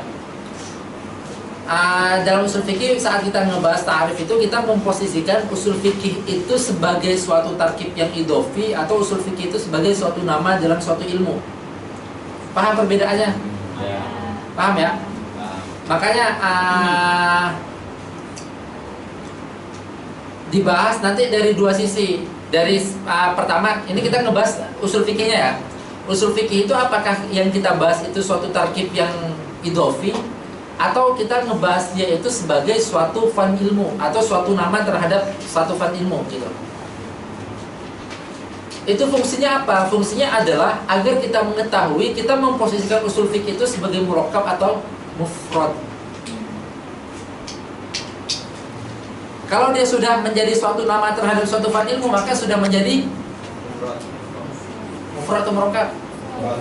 Kalau masih idofi, murakkab. Oke. Nah, kalau misalnya dia sudah menjadi mufrad karena dia menjadi suatu nama, dia itu nggak lulus dalam tahapan apa terhadap murakkab? Ada yang bisa jawab? Hah? Itu yang keberapa? Ada 4 kan? Masih ingat ya? Pertama alo juz'un. Pertama nggak punya juz'u, terus punya juz'u tapi terus yadul tapi Enggak semua. ayo mantiknya nih. Pertama nggak punya juz'u, kedua punya juz'u tapi nggak yadul, ketiga yadul tapi bukan makna maksud, keempat makna maksud tapi bukan dalalah maksudah. Oke ya, paham ya? Nah, kalau usul fikih itu menjadi suatu nama terhadap suatu fan ilmu, dia dikatakan mufrad. Jadi dia nggak lewat di dalam tahap yang berapa? 1, 2, 3. Tahap yang tahap yang ketiga. Karena usul fikih itu bukan mahiyah terhadap ilmu itu sendiri. Beda kalau misalnya dia memiliki nama yang itu namanya adalah mahiyah terhadap zat itu sendiri. Kalau misalnya dia itu mahiyahnya baru nggak lewat dalam tahap yang ke-4. Masih ingat ya pembahasan itu ya? Masih fresh nggak? Contoh yang nggak lewat di tahap ke-4 apa? Yang? Hah? Alam siapa? Soalnya kalau misalnya hayawan natik nama HP saya itu nggak lewat pada tahap yang berapa? 3. Paham ya berarti ya? Ada yang masih nggak nyambung? Nanti apa nih kok muncul hayawan natik ini? Nggak move on dari mantik kayaknya jadi kan? Jadi intinya sesuatu yang bernama tapi namanya itu terdiri pada zat dia itu atau mahiyah dia itu. Maka dia itu nggak lewat terhadap yang keempat. Padahal dia itu memiliki dalalah. Dalalahnya adalah makna maksud. Karena memang itu maknanya dia. Tapi bukan dalalah itu yang kita inginkan. Melainkan dia memaksudkan. Melainkan kita memaksudkan nama dia gitu. Oke ya, kita anggap itu kelar. Nah, begitu juga di dalam usul fikih. Usul fikih itu sebelum kita membahas suatu ilmu, dia itu adalah dua komponen kata yang terdiri pada kata usul dan kata fikih, yang dimana masing-masing komponen kata ini memiliki makna sendiri. Oke ya, memiliki makna sendiri.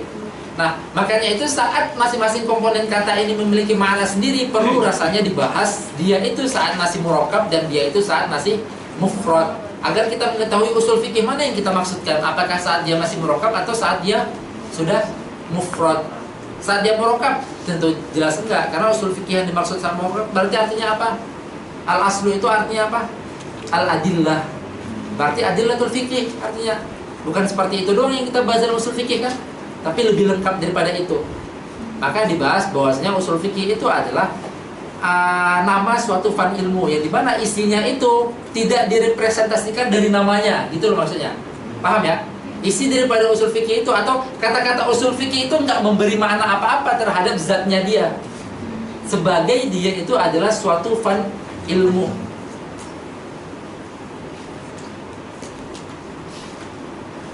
Nah, di situ ada muqaddimatu syurah fi usul fikih. Nama mubadi itu adalah biasa, nama mubadi asyarah.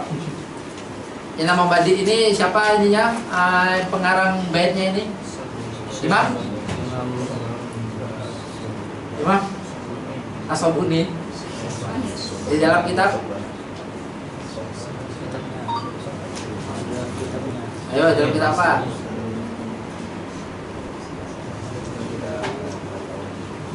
Ayo, dalam kitab apa?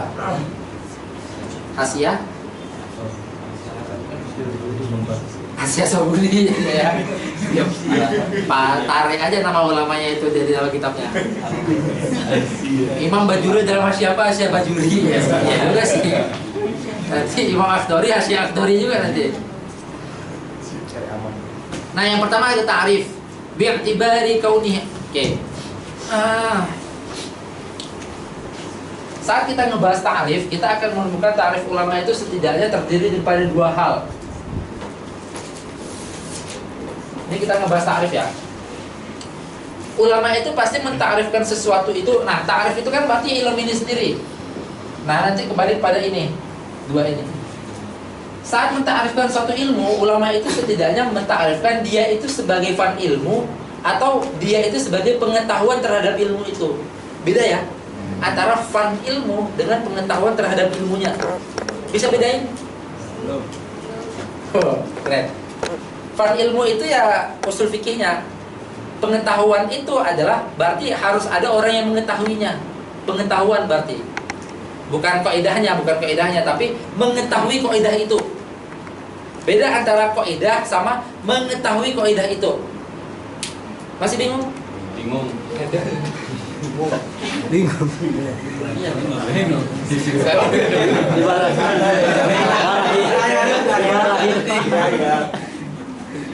gas banget kayaknya. Orang Jawa pada. Makanya nanti ada bi'tibar ma'luman sama bi'tibar ilman bil ma'lum.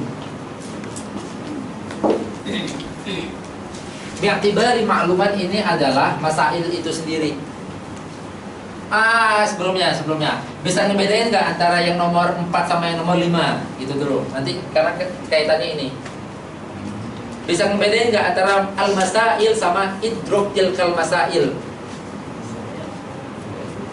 Bisa ngebedain nggak? Ini poin yang berbeda ya. Kan tadi katakan ilmu ada 6. Pertama idrok mutlakon. Idrok mutlakon berarti tahu tapi secara mutlak, tahu berbentuk apapun itu adalah apakah taunya berbentuk zon atau syak atau waham atau taunya itu berbentuk ini. Itu pengetahuannya ya. Gitu. Bukan zat apa yang dia ketahui, tapi pengetahuannya. Terus yang kedua ada tasdik yakini. Yang ketiga ada yang kedua ada tasdik mutlakon, tasdik yakini, baru ada masail sama idrok masail. Idrok tilkal masail. Bisa ngebedain antara ini dua? Bisa bedain antara pengetahuan dan mengetahui pengetahuan itu. Bisa bedain antara ilmu dan mengetahui ilmu itu.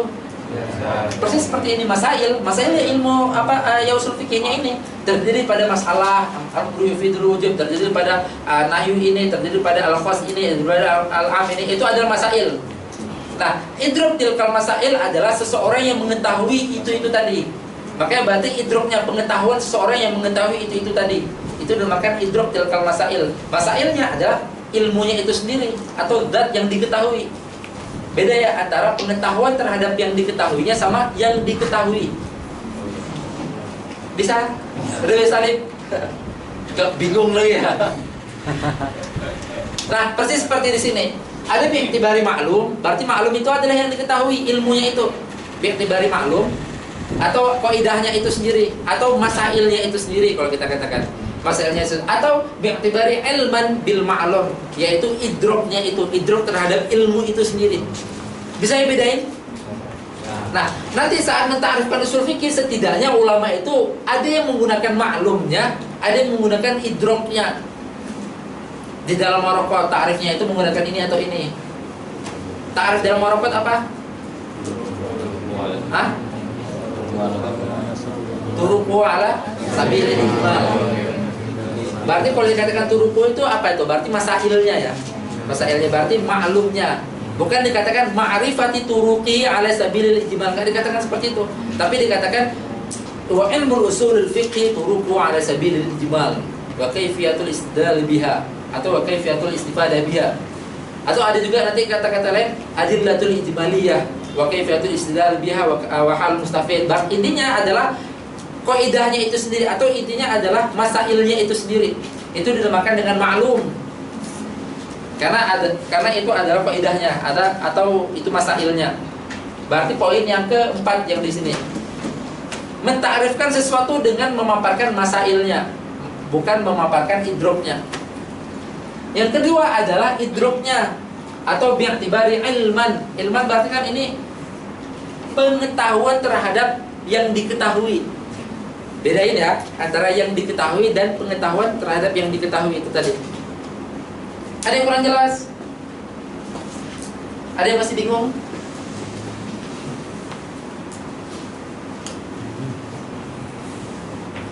Maka nanti ta'rifnya itu imma dia itu ma'rifatul dalil atau dalil itu sendiri.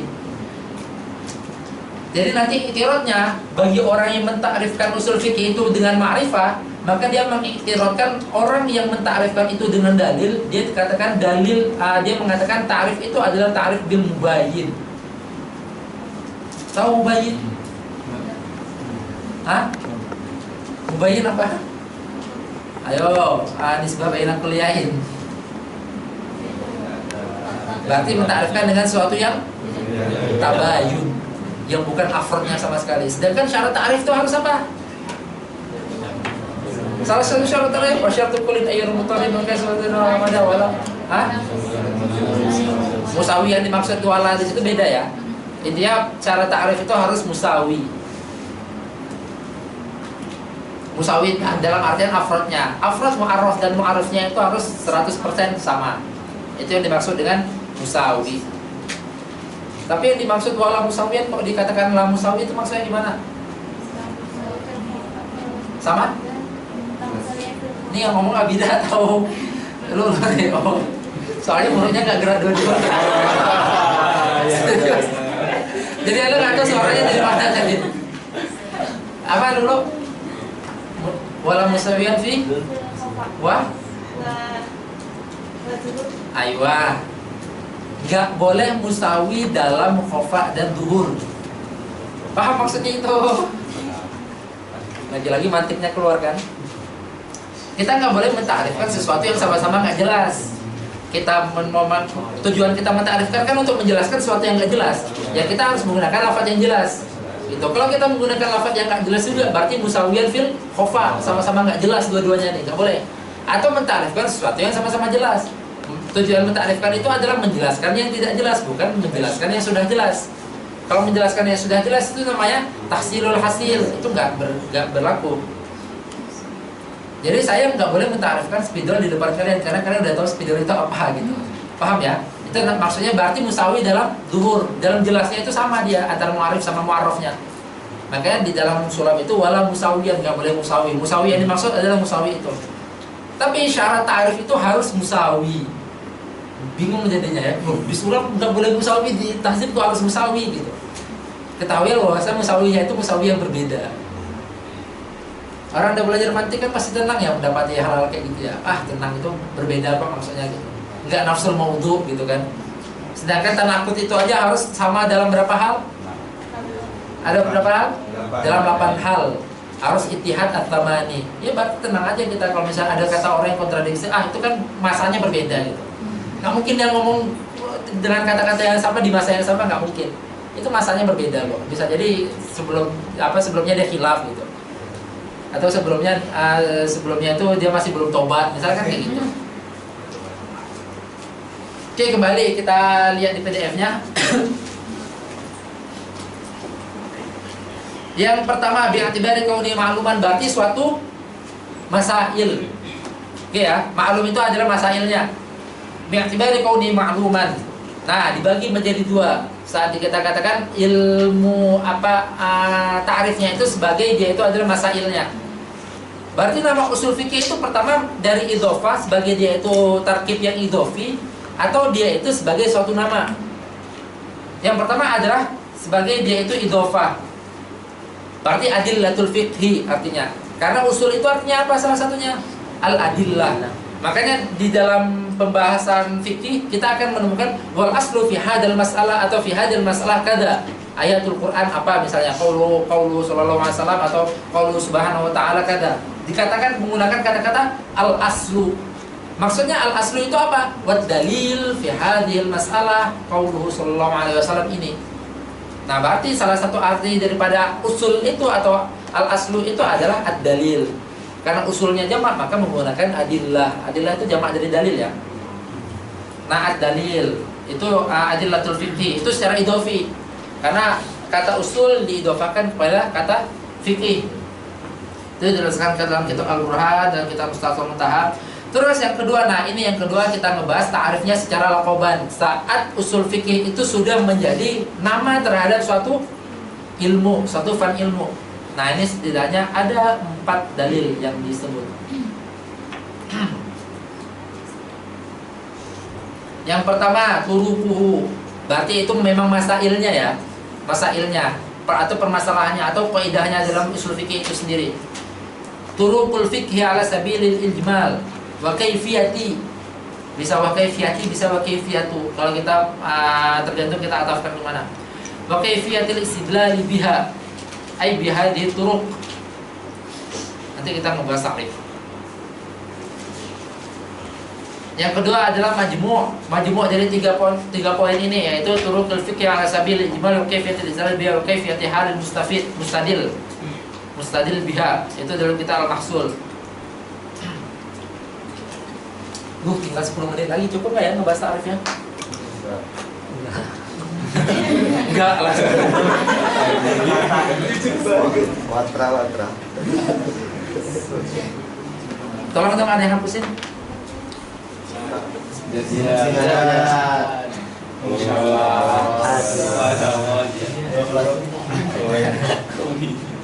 Ketua kelas harusnya ketua kelas ini. Harusnya gitu. Ketua itu kan khodim ya. Bagus.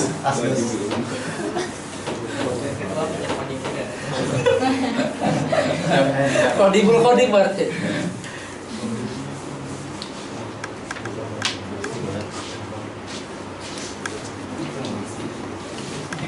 Ya, semoga cukup lah 10 menit. Kita ngebahas ta'rif yang kita perjalani ta'rif yang ada di dalam ini aja dulu, di dalam waraqat. Apa ta'rif di dalam waraqat?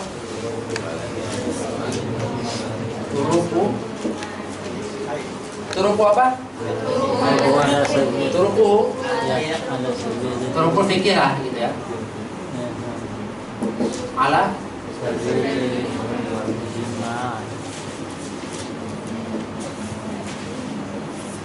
wa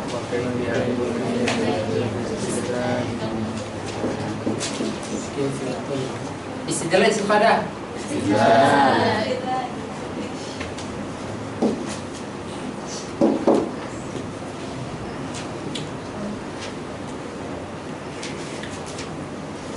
dalam waraqat setidaknya disebut 2 poin aja. Yang pertama turukul fikih ala sabil ijmal. Turukul fikih itu berarti apa? Dalil fikih itu sendiri, adillatul fikih. Kenapa menggunakan kata-kata turuk? Turuk ini kan berarti jamak daripada torik. Karena jalan menuju fikih itu banyak gitu, atau dalil menuju fikih itu banyak. Nah, dalil itu nanti ada yang terdiri daripada dalil qat'i, ada yang terdiri daripada dalil dhanni. Karena nggak semuanya itu adalah qat'i. Makanya menggunakan bahasa turuk, karena nggak semuanya adalah qat'i. Ada yang nanti berupa dhanni. Maka bahasanya turuk menggunakan jamak. Ala sabilil ijmal, berarti dalil fikih mujmalan gitu atau ijmalan. Maksudnya ala sabilil ijmal itu apa? Tidak tafsil gitu jadinya. Yang ijmal itu berarti bukan tafsil. Ala sabilil ijmal berarti yaitu Al-Qur'annya. Al-Qur'annya atau as-sunnahnya. Bukan ngebahas tentang Al-Quran ayat yang mana, as-sunnah hadis yang mana, atau ijma terhadap apa, atau kias dalam hal apa, enggak. Tapi hanya ngebahas tentang Al-Qurannya, atau sunnahnya, atau ijma'nya, atau kiasnya. Paham bedanya? Kita ngebahas dalil fikih secara ijmal, yaitu Qurannya. Quran itu dalam artian Quran itu adalah hujjah. Ayat yang mana? Nah, kalau ayat yang mana itu udah masuk ke dalam fikih. Karena fikih itu terdiri pada adillah at-tafsiliyah. Apa makna fikih? Al-ilmu bil ahkam asy-syar'iyyah al-muhtasab min adillati at-tafsiliyah, ya kan? Dalil yang tafsil. Karena fikih itu memang dilahirkan daripada ayat aqimus shalah. Fikih itu dilahirkan daripada ayat wa atuz zakah. Fikih itu dilahirkan daripada ayat walillahi 'alan nasi hijjul bait. Seperti itu. Berarti fikih itu dilahirkan daripada dalil yang tafsili. Sedangkan dalam usul fikih nggak membahas tentang dalil tafsil. Usul fikih ngebahas bahwasanya Al-Quran itu adalah hujjah, itu berlaku pada semua, itu ijmal. Al-amru al-mutlaq yufidul wujub, itu berlaku pada semua. Amr yang mana? Itu masuk kepada tafsil jadinya. Adapun saat di dalam kitab usul fikih ngebahas sesuatu yang tafsil, ngebahas ayatnya, ngebahas amr yang mananya, itu dikatakan ala hada ala sabilil mithal. Dia mementamfilkan, contohnya ini, contohnya ini. Itu nanti maksudnya kepada fikih. Kita dalam usul fikih pasti nemu ayat nanti kan? Contohnya ayat ini, itu sejatinya bukan usul fikih, karena usul fikih bukan ngebahas ayatnya. Usul fikih ngebahas Qur'annya. Usul fikih itu kita misalnya menemukan hadis-hadis Nabi yang berbunyi ini, atau hadis Nabi yang berbentuk ini. Kita bukan ngebahas itu, karena dalam usul fikih kita ngebahas hadisnya. Hadisnya ini bisa menjadi dalil, atau amarnya ini bisa menjadi dalil, atau nahinya ini bisa menjadi dalil. Kalau nanti pembahasan amar yang mana, nahi yang mana, hadis yang mana, Quran yang mana, itu masuknya ke dalam fikih, karena itu udah masuk ke dalam dalil yang tafsili. Bisa dibedain? Ada yang kurang jelas?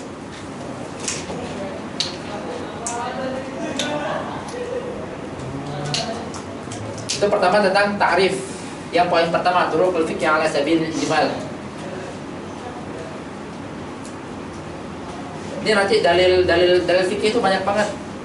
Termasuk semua kaidah-kaidah yang di dalam usul fikih itu dikatakan sebagai dalil fikih semuanya.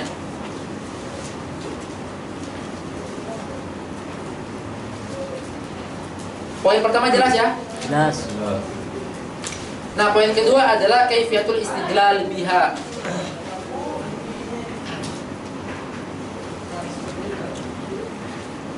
Saat kita udah mengetahui dalil-dalilnya, kita akan mengetahui bahwasanya kira-kira antara satu dalil dengan dalil lainnya itu nanti terjadi tabrakan nggak? Terjadi kontradiksi nggak? Terjadi perbedaan nggak? Pasti ada kemungkinan itu kan? Karena dalil-dalil yang terdapat adalah dalil-dalil sesuatu yang berbentuk lafaz. Sesuatu yang berbentuk lafaz itu sangat, kalau kita katakan sangat sensitif ya. Sangat sensitif itu dalam artian dia sangat bisa berubah-ubah maknanya. Maka nanti di dalam tahap yang lebih lanjut kalian akan menemukan bahwasanya dalalatul lafdhi itu nggak ada yang berbentuk qat'i. Dalalatul lafdhi ya, dalalah lafaz itu nggak ada satupun yang berbentuk qat'i walaupun angka. Walaupun kita mendapati di awal mungkin kita mendapati bahwasanya sesuatu yang berbentuk angka itu dalalahnya adalah dalalah qat'i. Jadi ada yang namanya qat'iyud dalalah, zoniyud dalalah, itu kalian udah tahu ya? Sama dalil qat'i, dalil zonni. Tahu bedanya apa itu? Pertama dalil qat'i, dalil zonni, terus qat'iyud dalalah, zoniyud dalalah. Pernah dengar? Sebelum tanya dulu pernah dengar? Pernah dengar ya? Di daras apa? Hah? Nah, kalian akan mendapati 4 itu. Nah, walaupun secara kita lihat klasifikasi dari lafaz itu ada 4. Pertama, lafaz itu nanti ada yang namanya dalalah qat'i atau dalalah zonni. Ada yang namanya dalilnya qat'i atau dalilnya zonni. Terus ada yang dalalahnya qat'i sama dalalahnya zonni. Tapi saat kita membahas lebih lanjut, kita mendapati bahwasanya lafaz itu tidak ada kecuali semuanya adalah zonni. Itu setelah kita membahas lebih lanjut. Nah, saat kita memahami itu, saat kita menyadari bahwasanya lafaz itu pasti zonni atau lafaz itu sangat memungkinkan zon, maka antara satu dalil dengan dalil lain itu sangat memungkinkan terjadinya ta'arud, terjadinya perbedaan perbedaan natijah, terjadinya perbedaan kesimpulan, terjadinya perbedaan konsekuensi antara satu dalil dengan dalil lainnya. Nah, makanya ada di dalam usul fikih itu pembahasan yang namanya pembahasan at-ta'arud wa at-tarjih. Itu ta'arud wa tarjih itu masuk ke dalam poin yang ini. Bagaimana kita mengistidlalkan? Pertama kita udah mengetahui dalil. Berarti kan nggak serta-merta kita mengetahui dalil kita langsung mengistidlalkan gitu kan? Nah, bagaimana kita mengistidlalkan? Kita harus tahu dulu bagaimana nanti kalau dalil itu terjadi ta'arud. Apa yang kita lakukan? Bagaimana kalau dalil itu nanti terjadi kontradiksi antara satu dua, atau dalil itu memiliki makna yang berbeda, atau dalil itu di sini umum, di sini kok khos, tapi di satu sisi dia umum, di satu sisi yang lainnya dia itu tadi khos. Gimana cara menggabungkannya? Apakah digabung? Apakah ditawakuf? Apakah diambil masing-masing hukumnya seperti itu? Nah, itu nanti masuk pada poin kaifiyatul istidlal biha. Oke, ada yang kurang jelas?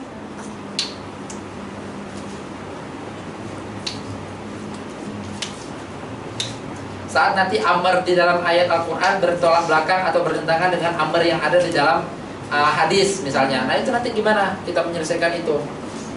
Nah, makanya nanti ada pembahasan ta'arud wa tarjih. Ta'arud wa tarjih itu masuk pada poin ini, kaifiyatul istidlal biha. Maka di dalam usul fikih itu pasti ngebahas tentang Quran. Quran itu kalau jadikan Quran apa? Sunnah, apa-apa aja sunnahnya. Terus ijma, qiyas. Baru ngebahas dalil mukhtalafnya dulu. Dalil mukhtalaf itu apa-apa aja, baru kaifiyah istidlal itu masuk poin ta'arud wa tarjih. Setelah itu baru istidlal, berarti membutuhkan orang yang bisa mengambil dalil daripada ini, atau bahasa lainnya mustadlil atau mustadil.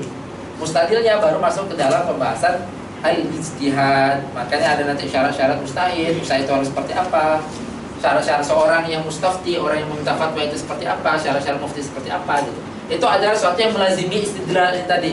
Kan nggak mungkin istidlal tiba-tiba gitu aja. Lalu siapa yang mengambil dalil? Maka ada pembahasan mustadil. Ini tarif secara globalnya aja.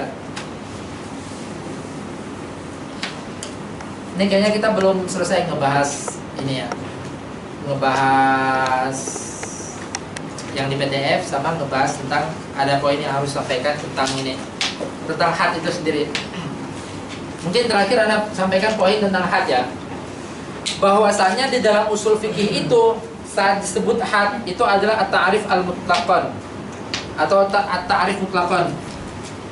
Saat disebut had, itu had yang dimaksud dalam usul fikih itu berbeda dengan had yang dimaksud dalam manatiqah.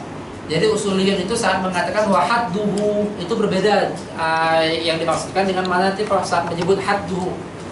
Kalau misalnya manatiqah mengatakan had itu apa? Yang terdiri dari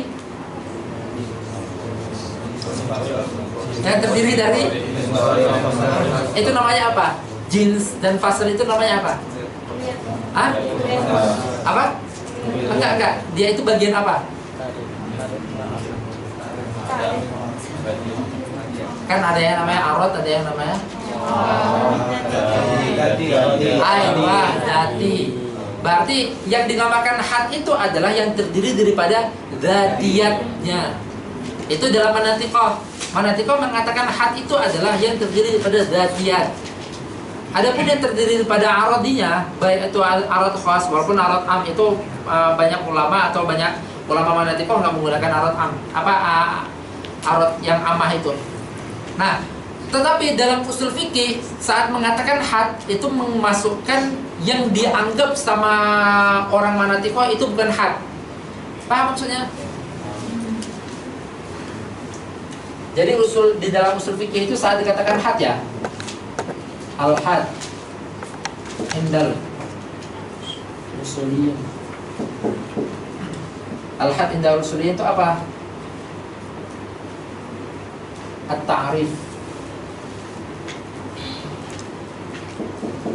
mutlaqan.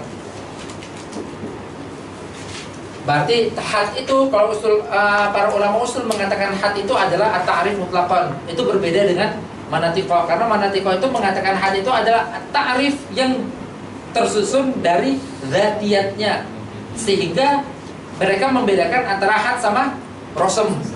Karena sesuatu yang tidak terdiri daripada dzatiyat atau terdiri pada aradnya itu dikatakan dengan rosem, itu nggak dinamakan dengan had. Sedangkan dalam usul dia memasukkan yang rosem itu juga memasukkan sebagai had, juga dikatakan had gitu. Jadi itlaqatnya seperti itu, itlaqatnya adalah had. Adapun nanti pembahasan tentang yang ta'rif lafzi itu apakah dia masuk ke dalam rosem yang nakis atau masuk ke dalam rosem yang tam, itu adalah pembahasan yang berbeda. Itu di dalam mantik. Ta'rif lafzi itu dia ta'rif sendiri atau dia masuk pada rosem gitu. Nah, ta'rif mutlaqan berarti dalam usul fikih itu yang dimaksud dengan ta'rif itu adalah al-jami', al-jami'ul mani'.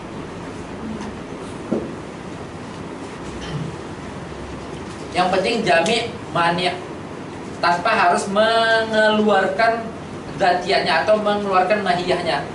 Berarti saat kita mentakrifkan insan dengan hayawanun natik, itu berarti jami' mani'.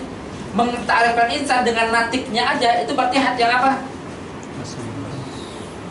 Had yang nakis kan, dengan menggunakan faslnya aja, berarti jami' mani juga. Karena cuma satu, menjami semua afrodnya dan memani semua yang bukan afrodnya. Mentakrifkan insan dengan al-hayawan ad-dhahik itu juga jami' mani, karena menjami semua afrodnya dan menolak semua yang bukan afrodnya. Mentakrifkan insan dengan dhahik saja itu juga jami' mani. Nah, keempat itu dianggap had oleh usuliyin. Sedangkan dalam mantik enggak, mantik dibedakan. Kalau dia itu menggunakan fasal, dia itu menggunakan jins dan fasal, fasalnya fasal qorib, maka dikatakan adalah had yang tam. Kalau dia menggunakan fasal aja, dikatakan dengan had yang nakis, atau menggunakan fasal dengan jins yang ba'id, dikatakan dengan had yang nakis. Kalau dia menggunakan khosnya, berarti dia itu adalah rosem yang tam. Kalau misalnya menggunakan jinsnya, jins yang qorib. Kalau menggunakan khosnya aja atau menggunakan bersama dengan jins yang ba'id, berarti itu adalah rosem yang nakis. Ala kulli hal, keempat itu adalah jami' mani, karena afrodnya pasti itu. Saat insan ditakrifkan dengan al-hayawan ad-dhahik, itu juga jami' mani itu. Dia nggak memasukkan semua, dia memasukkan semua afrod insan dan mengeluarkan semua yang bukan afrod insan. Tetapi di dalam usul fikih mengatakan had itu adalah jami' mani, nggak harus menggunakan yang dzatiyatnya. Nah, nanti kita menemukan di sini, menemukan di dalam takrif, misal di dalam usul fikih takrifkan, mentakrifkan sesuatu dengan masailnya itu termasuk takrif yang rosem, karena dia nggak memunculkan zatiyat sesuatu itu sendiri. Mentakrifkan ilmu dengan masailnya atau mentakrifkan ilmu dengan famrohnya, itu termasuk takrif yang rosem. Tapi di dalam usul fikih menggunakan bahasa wahadduhu. Paham maksudnya? Paham ya arahnya ya? Kan kalau misalnya diiktiraf sama manatiko nggak nyambung ya jadinya ya. Karena orang usuliyin itu punya istilah sendiri terhadap had, dan manatiko punya istilah sendiri terhadap had gitu. Ada yang kurang jelas? Mari kita tadi bahas sekilas saja, baru di pertemuan selanjutnya kita ngebahas dalam tentang ta'rifnya, tentang maudu'nya, sama tentang tamrohnya. Atau mau dilanjut sekarang?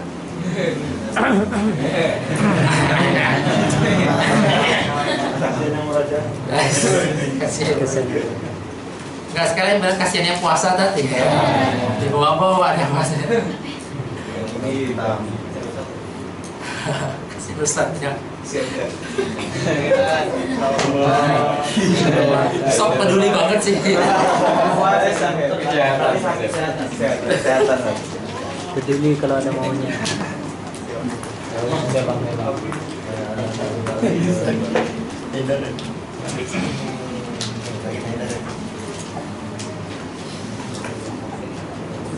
Nah, nanti saat kita ngebahas tentang ta'arif usul fikih yang ada di PDF itu, kita akan menemukan satu ta'arif yang unik di situ.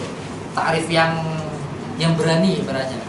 Di antara sekian ta'arif saat para ulama menta'arifkan dengan masailnya, menta'arifkan yaitu misal di mantik itu kita menta'arifkan al-ilmu bi bahthi ma'lumati tasawuri atau ma'lumati at-tasdiqi bihaitsu yusilu ila ma'lum majhul atas tasawuri sama majhul tasdiqi. Nah, itu kan berarti kita menta'arifkan sesuatu dengan masailnya. Tapi di awal Imam Akhdari itu menta'arifkan sesuatu dengan apanya itu ta'rif di dalam sulam? Ta'rif mati dalam sulam apa dulu? Apa ta'rifnya di dalam matan sulam itu? Fayaqsimul afkar wa adwayil qat'an. Berarti menta'rifkan al-ilmu taqsimu mura'atu adh-dhihna 'alal khata'i fil fikri. Itu adalah thamrohnya. Itu adalah thamroh kalau kita mempelajari ilmu itu sendiri, itu mempelajari mantik itu sendiri. Tetapi digunakan dalam ta'rif. Itu adalah berfungsi apa? Berfungsi untuk menarik atau berfungsi untuk membuat orang tertarik dengan ilmu ini. Tapi kalau bisa dibahas tentang al-ilmu bil qawanin an majuhat ma'lumat tasawuri, orang kan apaan sih gitu kan. Tapi kalau misalnya ilmu yang dengan mempelajari yang menjaga kita dari kesalahan berpikir, wah seru nih kayaknya kan gitu. Nah, persis seperti di dalam usul fikih juga ada yang mentarifkan dengan tamrohnya. Walaupun ta'rif bi tamroh itu dianggap dengan ta'rif bir rasam. Di dalam usul fikih juga dianggap dengan had. Karena rasam sesuatu, tamroh sesuatu itu adalah khosoh terhadap sesuatu itu. Dia saat nggak ada bukan berarti zatnya nggak ada. Paham ya? Saat kita mendapati pohon mangga, kita mendapati buahnya berarti buah mangga ya, sepakat ya? Gitu. Saat kita tidak mendapati ada buah mangga, apakah pohon itu nggak dikatakan pohon mangga? Hah? Tetap mangga kan? Gitu. Tetapi buah mangganya sedang nggak ada, sehingga dikatakan buah mangga itu bukan dzatiyah terhadap pohon mangga itu. Sehingga ketiadaannya itu tidak menghilangkan eksistensi pohon mangga itu sendiri. Tetapi adanya tamrohnya itu sendiri hanya ada di dalam pohon mangga. Nggak mungkin kan pohon semangka muncul buah mangga gitu.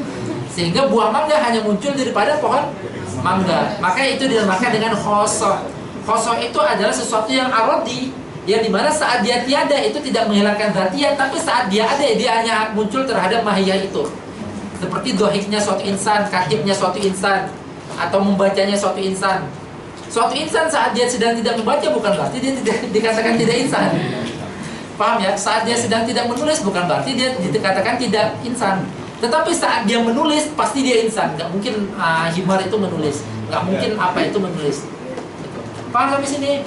Nah, makanya dikatakan ta'rif bir tamroh itu masuk ke dalam ta'rif bir rasam karena menggunakan khosohnya. Oke, sampai sini ada pertanyaan sebelum kita tutup? Ini kita belum masuk pembahasan usul fikih apapun ya. Masih mubadi aja.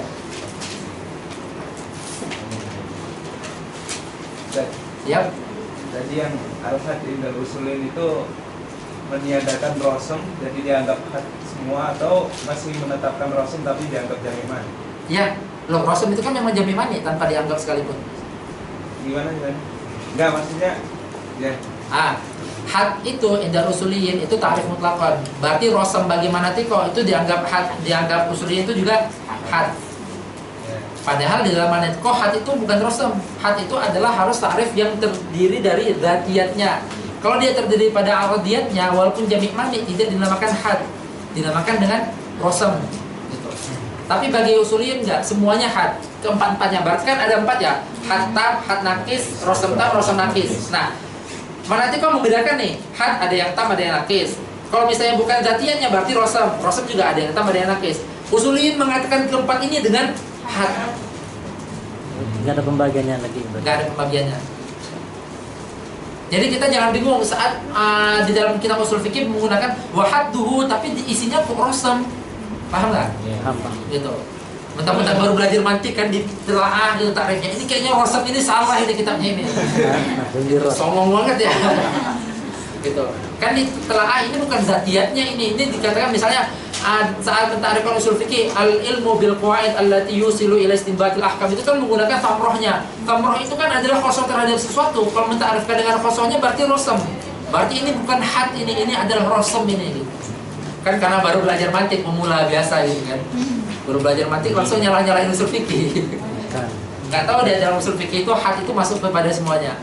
Dalam mustalahat usul fikih. Karena likulli ilmin mustalahat. Di semua ilmu ini memiliki mustalahat sendiri. Yang dimana itu tidak bisa kita kontradiksikan. Misal nanti ada pembahasan kias itu pembahasan mantik atau usul fikih? Dua-duanya. Ayo. Nanti ribut ya antara orang baru belajar usul fikih sama belum belajar mantik. Kias itu pembelajaran saya gitu. Saya buktinya baru belajar kias gitu. Saya juga belajar kias gitu. Saling mengklaim gitu. Padahal dua-duanya benar. Gimana Albab, paham? Paham. Yang lain? Ada yang kurang jelas? Sebelum kita tutup atau pingin cepat-cepat ditutup?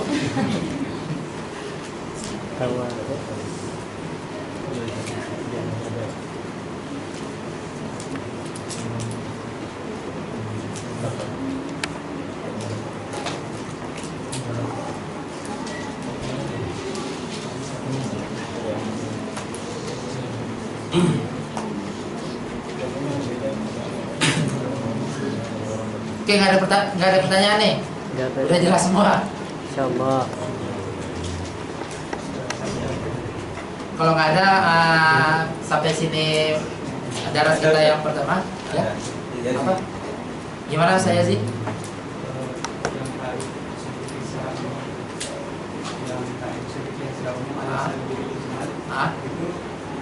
Batasannya ijma dengan tafsir itu tadi kan tafsir bilang itu kan satu ayat. Ya. Kalau yang ini itu seluruh ayat atau Quran. Bukan ke seluruh ayat, tapi lebih kompleksnya. Kita nanti di perjalanan saat membahas ini kita akan membahas tentang ada yang namanya al-kulli syumuli, ada yang namanya kulli badali. Kulli badali sama kulli syumuli ini yang membedakan antara umum sama mutlak. Ala kulli hal yang dimaksud secara ijmal itu berarti secara kulli, secara keseluruhannya, satu kesatuan dia itu gitu. Bukan komponen-komponen yang ada di dalamnya. Nah, jadi bukan keseluruhan ayat tapi Qur'annya itu sendiri gitu. Qur'annya itu sendiri yang dimana di dalamnya itu terdiri pada ayat-ayatnya. Jadi bukan dianggap keseluruhan ayatnya ya, enggak. Kita menganggap Qur'an dari satu kesatuan. Udah bisa ngebedain ya antara al-kulli sama al-kul. Bisa ya? Al-kulli sama al-kul. Gitu. Nah, kita menganggap ijmal ini adalah bentuk al-kulnya. Satu kesatuan ininya gitu. Berarti bukan keseluruhan komponennya tapi satu kesatuan dari komponen itu. Maka kita katakan secara ijmal berarti Quran ya Qurannya itu gitu, bukan ayat apapun, bukan ayat yang ada di dalamnya. Atau hadis ya hadisnya, bukan hadis ini, hadis itu bukan. Gitu. Atau misalnya ijma ya ijma secara ijma itu bukan ijma terhadap hal ini, ijma dalam hal itu kan nanti masuk kepada afrodnya. Gimana saya sih? Oke. Yang lain? Yang mana? Yang mana ngikutnya nih?